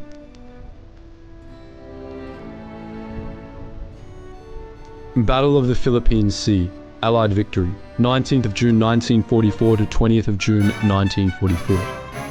The Battle of the Philippine Sea was the largest carrier battle in history, a decisive clash that shattered Japan's naval air power and ensured American dominance of the Pacific. Known as the Great Marianas Turkey Shoot, the battle saw hundreds of Japanese aircraft wiped out in a single day, leaving their fleet crippled and defenseless against the unstoppable US advance. By mid-1944, the US had captured Saipan and was closing in on the rest of the Marianas. If the islands fell, Japan would be within range of American B-29 bombers, threatening its homeland. Desperate to stop the invasion, Japan launched its last-ditch carrier offensive, hoping to crush the US fleet in a decisive engagement. Their fleet, led by Admiral Jisaburo Ozawa, included 5 fleet carriers, 4 light carriers, and hundreds of aircraft. However, Japan's once elite air groups had been drained of experienced pilots, while the US Navy had grown into an unstoppable war machine, commanded by Admiral Raymond Spruance and Admiral Mark Mitchell. The battle began on June 19th, as hundreds of Japanese aircraft launched from their carriers, aiming to destroy the US fleet. But they never stood a chance. American Grumman F-6F Hellcat fighters intercepted them in waves, ripping through Japan's untrained pilots with devastating efficiency. Within hours, the sky was filled with burning Japanese planes spiraling into the ocean. US pilots shot down over 300 aircraft, with some American aces downing 5 or more in a single engagement. By the end of the day, Japan had lost nearly its entire first strike force, while the US fleet remained virtually untouched. Meanwhile, US submarines contributed to the carnage, with USS Albacore torpedoing the carrier Taiho, Japan's newest and most advanced carrier, while USS Kavala sunk Shokaku, a veteran of Pearl Harbor and the Battle of Coral Sea. These losses crippled Japan's ability to conduct carrier operations, as the carriers were left with no planes to launch. On June 20th, as the Japanese fleet attempted to retreat, US dive bombers and torpedo planes launched a massive counter-strike, pursuing the enemy well into the evening. Though many American aircraft had to ditch in the ocean due to low fuel, they managed to sink the carrier Hio and damage several other ships, further weakening Japan's already crippled fleet. By the end of the Battle of the Philippine Sea, Japan had lost 3 carriers, 476 aircraft, and nearly 3,000 men, while the US suffered minimal losses, only 130 aircraft and fewer than 100 pilots. Japan's once mighty carrier force was effectively destroyed, and their remaining carriers were reduced to decoys in future battles. The battle was a catastrophic defeat for Japan, ensuring that the US would face little opposition in future carrier battles.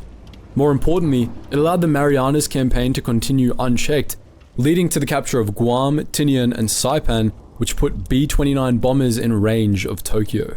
The Great Marianas Turkey Shoot wasn't just a battle, it was the death knell of Japan's naval air power, paving the way for the final stages of the war in the Pacific.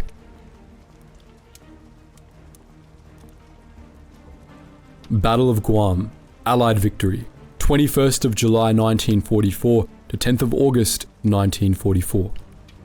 The Battle of Guam was a key victory in the Marianas Campaign, allowing the US to reclaim one of its own territories and further tighten the noose around Japan's empire. Despite characteristically fierce Japanese resistance, US forces overwhelmed the defenders in a brutal jungle battle, securing the island and turning it into a major American airbase for future operations. Guam, the largest island in the Marianas, had been a US possession before falling to Japanese forces in 1941. For over 2 years, Japan heavily fortified the island, preparing for an eventual counterattack. By mid-1944, after the fall of Saipan and the destruction of Japan's carrier forces at the Battle of the Philippine Sea, the US launched its long-awaited assault to retake Guam. The invasion began on July 21st, 1944, with an intense pre-invasion bombardment from battleships, cruisers, and carrier aircraft, pounding Japanese positions for 2 weeks. At 8:30 a.m., US Marines and Army troops stormed 2 landing beaches, one in the north at Asan and another in the south at Agats. Over 55,000 American troops poured ashore, facing machine gun fire, artillery, and stubborn resistance from hidden bunkers. The battle quickly turned into brutal jungle warfare as Japanese forces, numbering around 22,000, dug into caves, ridges, and tunnels across the island. The Americans, well supplied and supported by tanks, artillery, and naval gunfire, pushed forward despite the rugged terrain and deadly ambushes. The fighting was slow and grueling, with Marines and soldiers forced to clear out enemy strongholds with flamethrowers and grenades. On July 25th, the US forces from the northern and southern beaches linked up, cutting off Japanese defenders from retreat. Despite suffering heavy losses, the Japanese launched a massive banzai attack on the night of July 25th and 26th, with thousands of soldiers charging US positions in a final, desperate assault. The Americans cut them down with machine guns and artillery, effectively breaking the back of Japanese resistance. For the next 2 weeks, pockets of Japanese troops continued fighting, launching suicidal attacks from caves and jungles. US forces conducted relentless clearing operations, hunting down enemy holdouts. By August 10th, the island was officially secured, though Japanese stragglers would continue hiding in the jungle for years. One soldier, Shoichi Yokoi, famously held out until 1972. The Battle of Guam was a decisive victory. The US suffered over 7,000 casualties, including 1,700 killed, while Japan lost nearly all of its 22,000 defenders. More importantly, Guam became a massive US airbase, allowing B-29 bombers to launch devastating air raids on Japan. The island's capture further isolated Japan's remaining strongholds and solidified American dominance in the Pacific. The battle was another crushing blow to Japan, proving that even heavily fortified islands couldn't stop the unstoppable American advance. With Guam and Saipan secured, the US was poised to strike the Japanese homeland itself, and the road to Tokyo was within reach.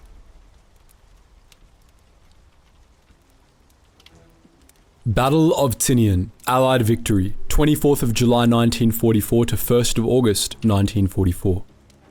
The Battle of Tinian was one of the most strategically significant victories in the Pacific War. The island's capture provided the US with a critical airbase from which B-29 bombers would later launch the atomic bomb attacks on Hiroshima and Nagasaki. Though the battle was overshadowed by the brutal fights for Saipan and Guam, it was one of the most efficiently executed amphibious assaults of the war. Tinian, part of the Mariana Islands, lay just 3 miles south of Saipan and was home to a large Japanese garrison of around 9,000 troops.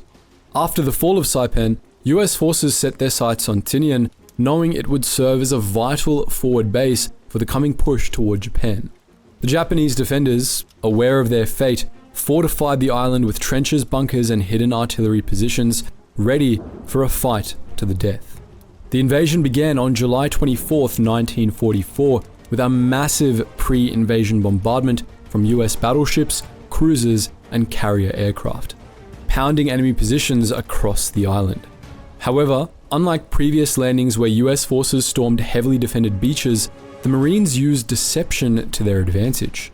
The Japanese expected a landing at Tinian Town, the island's main port, but instead, the US landed at two small, less defended beaches on the northwest coast, known as White 1 and White 2.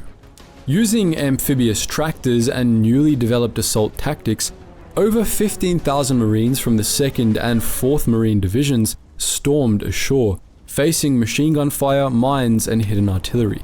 Despite resistance still being relatively stiff, the Marines quickly established a beachhead, advancing inland and cutting off Japanese defenders from regrouping. Over the next 6 days, the battle turned into a relentless push through the island's rocky terrain and dense vegetation. The Japanese, outnumbered and outgunned, fought from caves, pillboxes, and well-hidden bunkers, forcing the Americans to clear them out one by one with grenades, flamethrowers, and satchel charges. By July 31st, the remaining Japanese forces, facing total defeat, launched a final banzai charge, a desperate suicidal assault that was swiftly crushed by American firepower. On August 1st, 1944, Tinian was officially declared secure. Of the 9,000 Japanese defenders, nearly all were killed, with only a few hundred surrendering. The US suffered around 1,900 casualties, including over 300 killed. Relatively light losses compared to other Pacific battles. The capture of Tinian had enormous strategic consequences.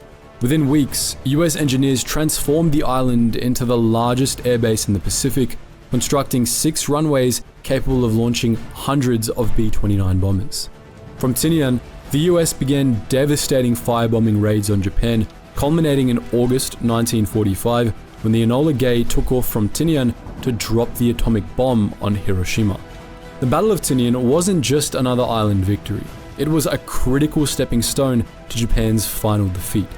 The efficiency of the invasion, the clever use of deception and tactics, and the island's transformation into a launch pad for the war's final blows made it one of the most significant operations in the Pacific campaign.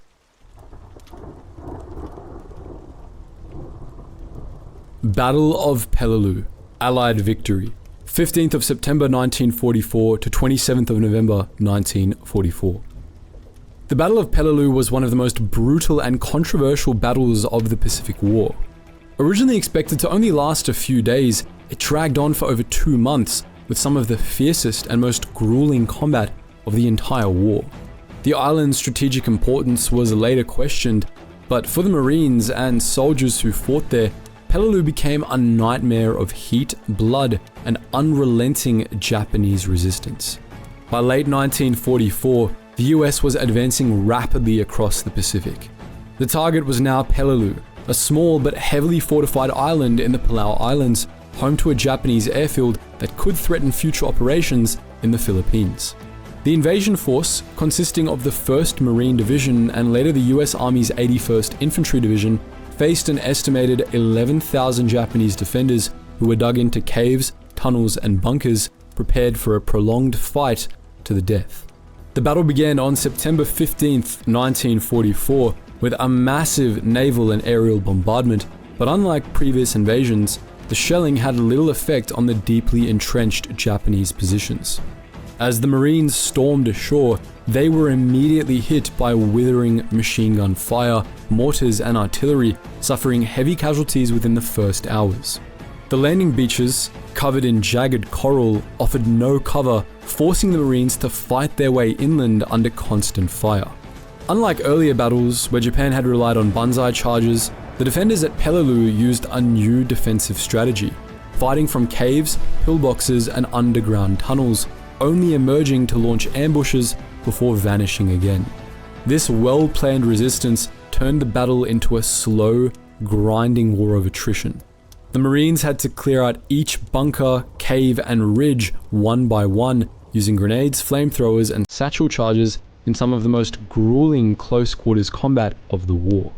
The worst of the fighting took place at Bloody Nose Ridge, a rugged coral mountain that became the centerpiece of Japanese resistance. The battle here was hellish. Marines were forced to climb steep, exposed slopes under constant sniper and machine gun fire, suffering horrific casualties. The heat, lack of water, and exhaustion added to the misery, with temperatures soaring above 115 degrees Fahrenheit or 46 degrees Celsius. By October 15th, after a month of relentless fighting, the 1st Marine Division was withdrawn, having suffered over 6,500 casualties, nearly 1/3 of its strength. The US Army's 81st Infantry Division took over operations, continuing the fight for another 6 weeks. The last of the Japanese resistance wasn't wiped out until November 27th, making Peleliu one of the longest and bloodiest battles of the Pacific War. The Battle of Peleliu ended in total US victory, but at a terrible cost. Of the 11,000 Japanese defenders, most were killed, with only a few hundred surrendering. The US suffered over 10,000 casualties, including 2,336 killed, a staggering number for such a small island. Strategically, Peleliu's value was later questioned. The airfield was never heavily used, and some historians argue the island could have been bypassed entirely. But for the men who fought there, Peleliu was a horrific battle, where bravery and sacrifice came at an unimaginable price. It was a harrowing preview of what awaited US forces in Iwo Jima and Okinawa, proving that Japan would defend every inch of its empire with unrelenting ferocity.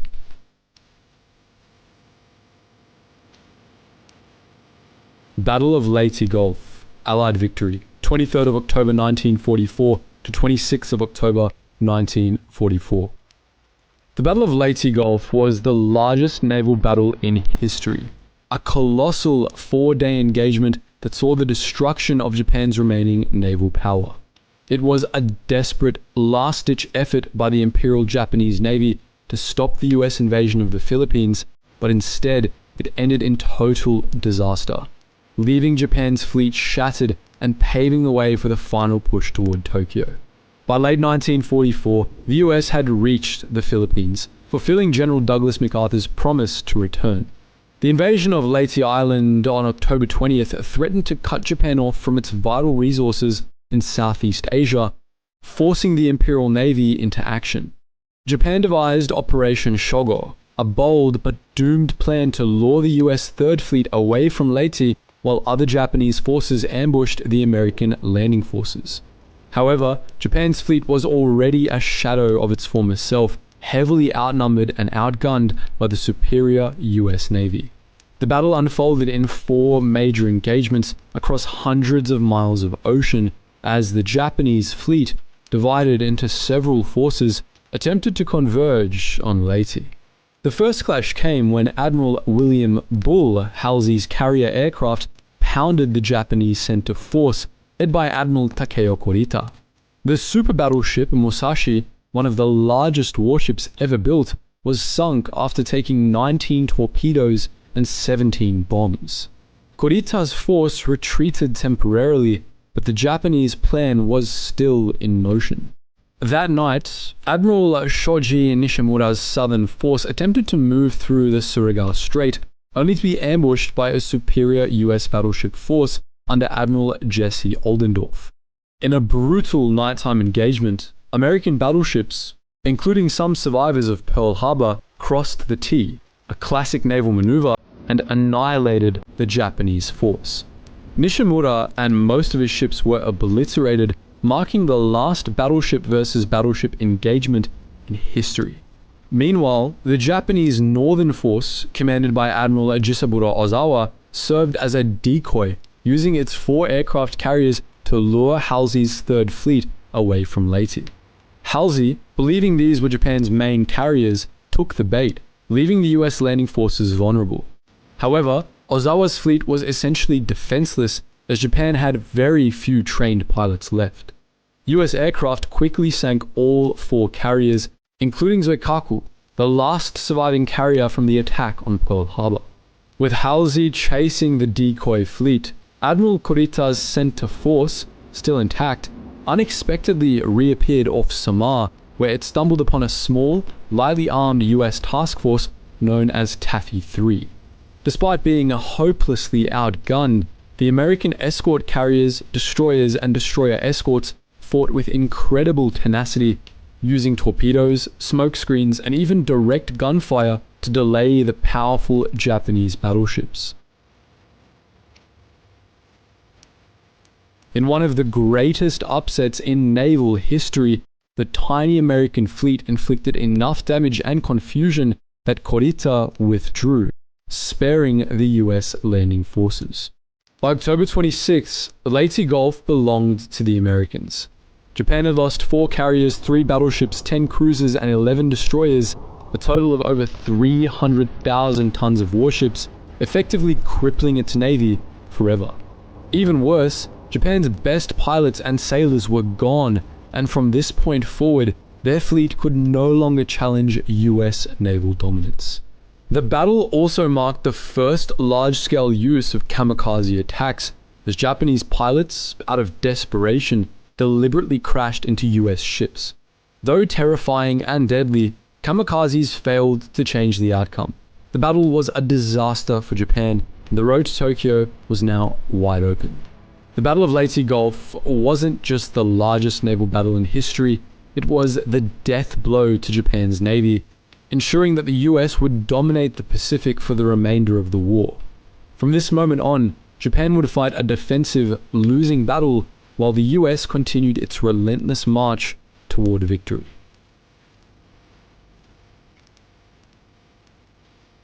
Battle of Luzon, Allied victory, 9th of January 1945 to 15th of August 1945.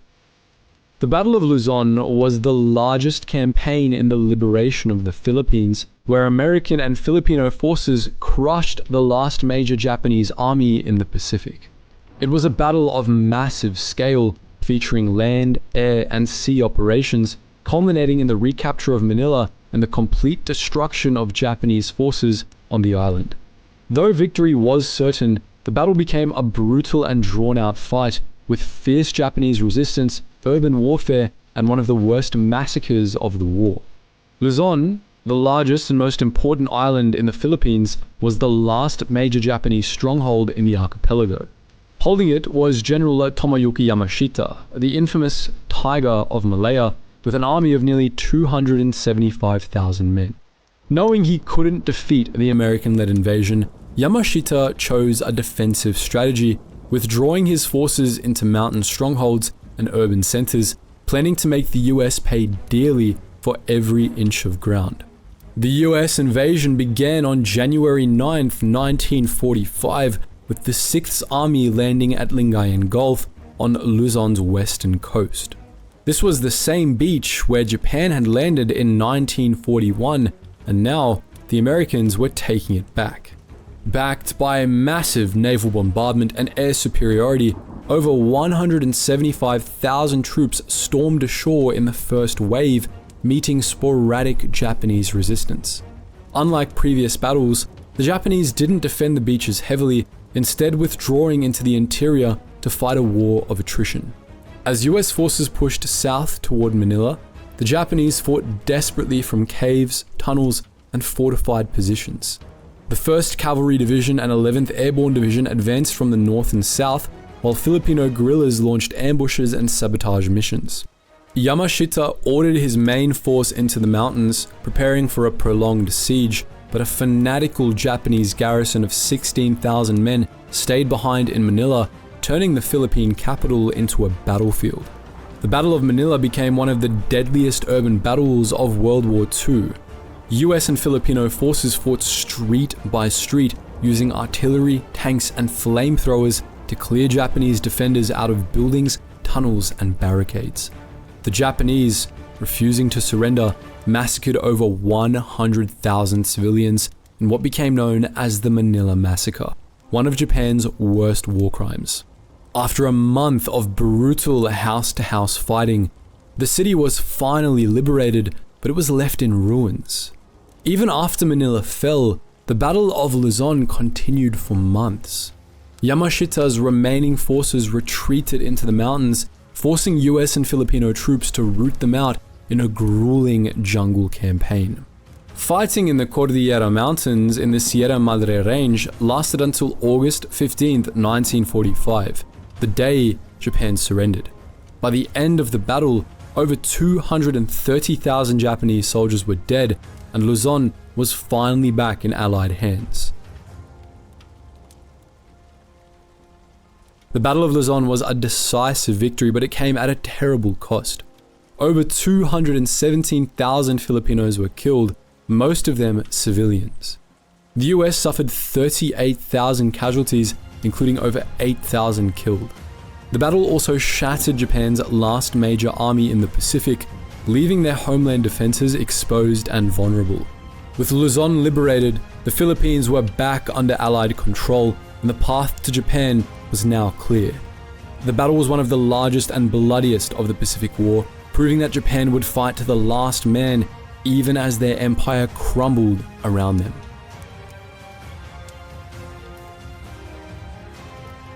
Battle of Iwo Jima, Allied victory, 19th of February 1945 to 26th of March 1945.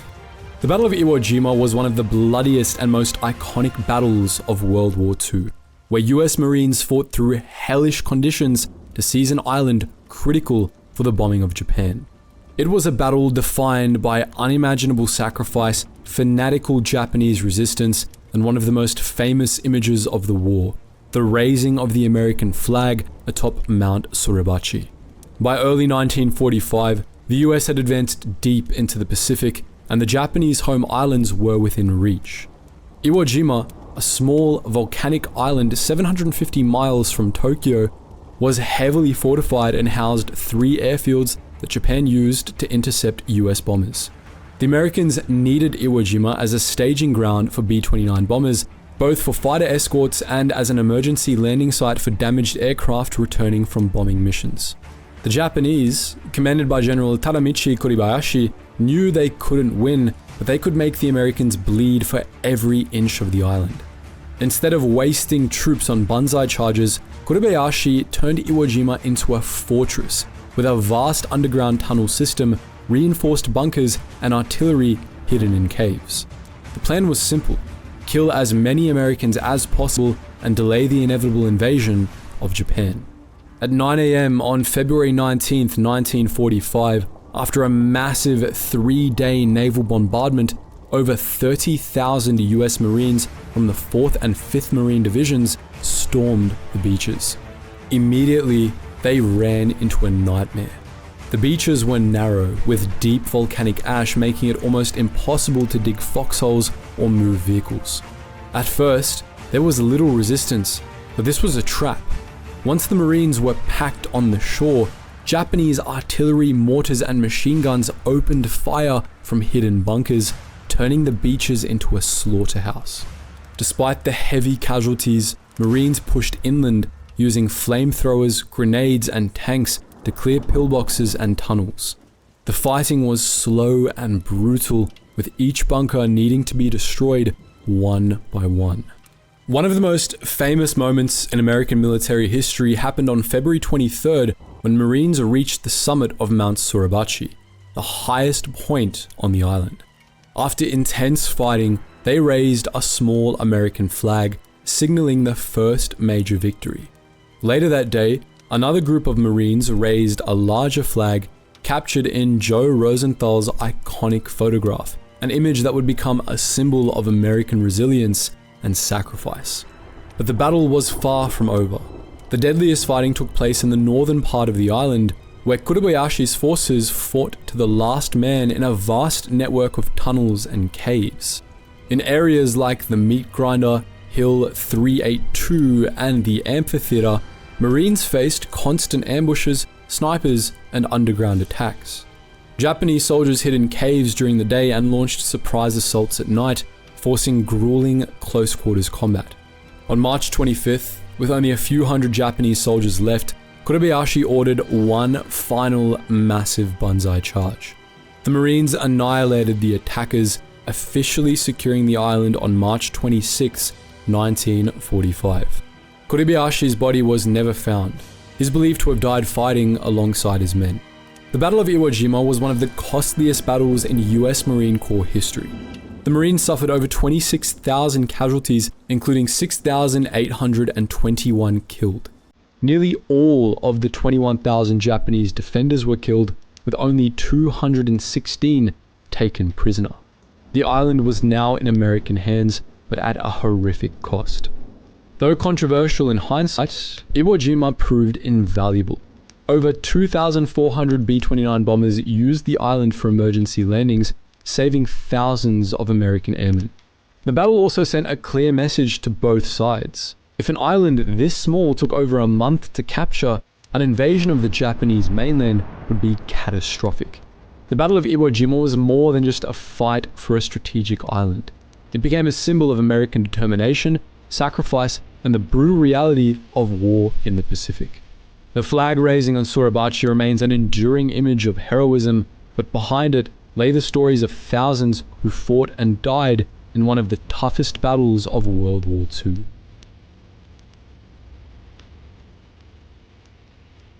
Battle of Okinawa, Allied victory, 1st of April 1945 to 22nd of June 1945. The Battle of Okinawa was the last and bloodiest major battle of World War II. A brutal showdown that saw over 200,000 casualties and demonstrated the horrifying lengths Japan would go to defend its homeland. Known as the Typhoon of Steel for its relentless intensity, the battle was a preview of what an invasion of Japan might look like, ultimately influencing the decision to use the atomic bomb. By early 1945, the US had fought its way across the Pacific and now stood at Japan's doorstep. Okinawa, the largest of the Ryukyu Islands, was just 350 miles from mainland Japan and would serve as a critical staging ground for the final invasion. Defending the island were about 100,000 Japanese troops, commanded by General Mitsuru Oshijima, along with thousands of conscripted civilians. Unlike previous battles, Japan didn't defend the beaches, but instead constructed an intricate system of caves, tunnels, and defensive lines deep inland, designed to grind down the American advance in a war of attrition. On Easter Sunday, April 1st, US Marines and Army troops from the 10th Army landed on Hagushi Beach in the largest amphibious assault of the Pacific War, with over 180,000 troops storming the island. To their surprise, they met almost no resistance. Instead of fighting on the beaches, the Japanese had withdrawn to fortified positions in the south, forcing the Americans to move inland into a deadly trap. As the US advanced, they encountered hellish resistance, particularly at Shuri Line, a network of ridges, bunkers, and tunnels. Areas like Maeda Escarpment, nicknamed Hacksaw Ridge, Sugarloaf Hill, and Kakazu Ridge became killing fields where Japanese troops, dug into caves and pillboxes, fought to the last man. It was a slow, agonizing fight, with US troops using flamethrowers, explosives, and grenades to clear out enemy strongholds, often at extreme cost. While ground forces battled for every inch of Okinawa, Japan unleashed the largest kamikaze campaign of the war. Waves of suicide pilots crashed into American warships, sinking or damaging dozens of vessels, including the aircraft carrier USS Bunker Hill and the destroyer USS Laffey, which survived 6 kamikaze hits. Even Japan's super battleship Yamato was sent on a one-way suicide mission but was sunk by US aircraft before it could reach the island. Unlike previous battles, tens of thousands of Okinawan civilians were caught in the fighting. Many, convinced by Japanese propaganda that the Americans would torture or kill them, jumped off cliffs in mass suicides or were forced by Japanese soldiers to fight and die alongside them. It was a huge civilian tragedy, with estimates of over 100,000 Okinawans killed. As American forces closed in on the last Japanese positions in late June, the Japanese launched a final, desperate counterattack, but it was crushed within hours. General Oshijima and his officers committed ritual suicide rather than surrender. On June 22, 1945, after nearly 3 months of savage fighting, Okinawa was declared secure, but at a staggering cost. The Battle of Okinawa was the deadliest battle of the Pacific War. Japan lost over 100,000 soldiers, with only a few thousand taken prisoner. The US suffered over 82,000 casualties, including 12,500 killed. The highest American losses of any Pacific battle. The civilian death toll exceeded 100,000, making Okinawa one of the most devastating battles of World War II. Okinawa's capture gave the US a direct launching point for the invasion of Japan, but the extreme cost of the battle terrified American military planners. If Okinawa had cost so many lives, an invasion of Japan's main islands would be far worse. This grim reality played a major role in the decision to use atomic bombs on Hiroshima and Nagasaki, an attempt to avoid another bloodbath like Okinawa and force Japan's hand. The Battle of Okinawa was more than just another victory. It was the final, brutal warning of what lay ahead if the war continued. The typhoon of steel had shattered Japan's last line of defense, and now the road to Tokyo was open.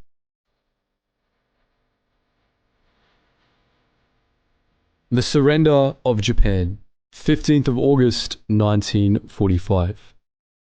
By mid-1945, Japan stood on the brink of collapse. The US had firebombed Tokyo, seized Okinawa, and cut off Japan's supply lines, yet the Japanese government refused to surrender. The Allies faced a grim choice: invade Japan at a massive cost in lives, or find another way to force its surrender. On August 6, 1945, the US dropped the first atomic bomb on Hiroshima. The B-29 superfortress Enola Gay delivered the uranium bomb Little Boy, instantly killing an estimated 80,000 people and devastating the city. Despite the unprecedented destruction, Japan still did not surrender. 3 days later, on August 9, 1945, the US dropped a second bomb on Nagasaki. Using a plutonium bomb, Fat Man, over 40,000 people died instantly, with thousands more perishing from burns and radiation in the following weeks.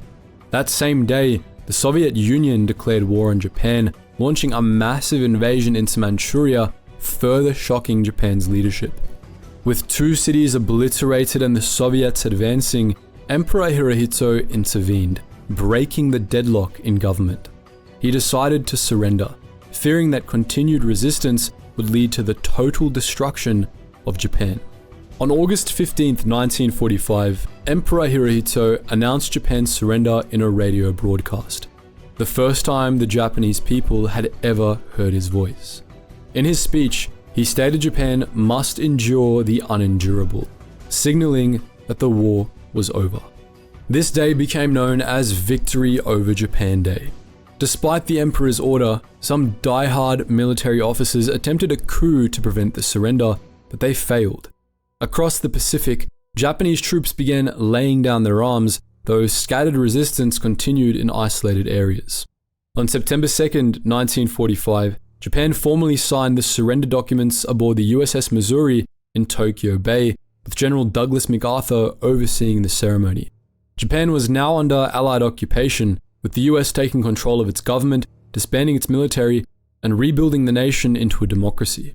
The war's human cost was staggering. Over 70 million people had died, including millions of civilians in China, the Pacific region, and Japan itself. The atomic bombings remain highly controversial, and I'll leave it up to you guys to debate it in the comment section below. But with Japan's surrender, World War II officially ended, and the world entered a new era, one defined by the Cold War, nuclear weapons, and the rise of the US and Soviet Union as global superpowers. The war was over, but its impact would shape the world for generations to come.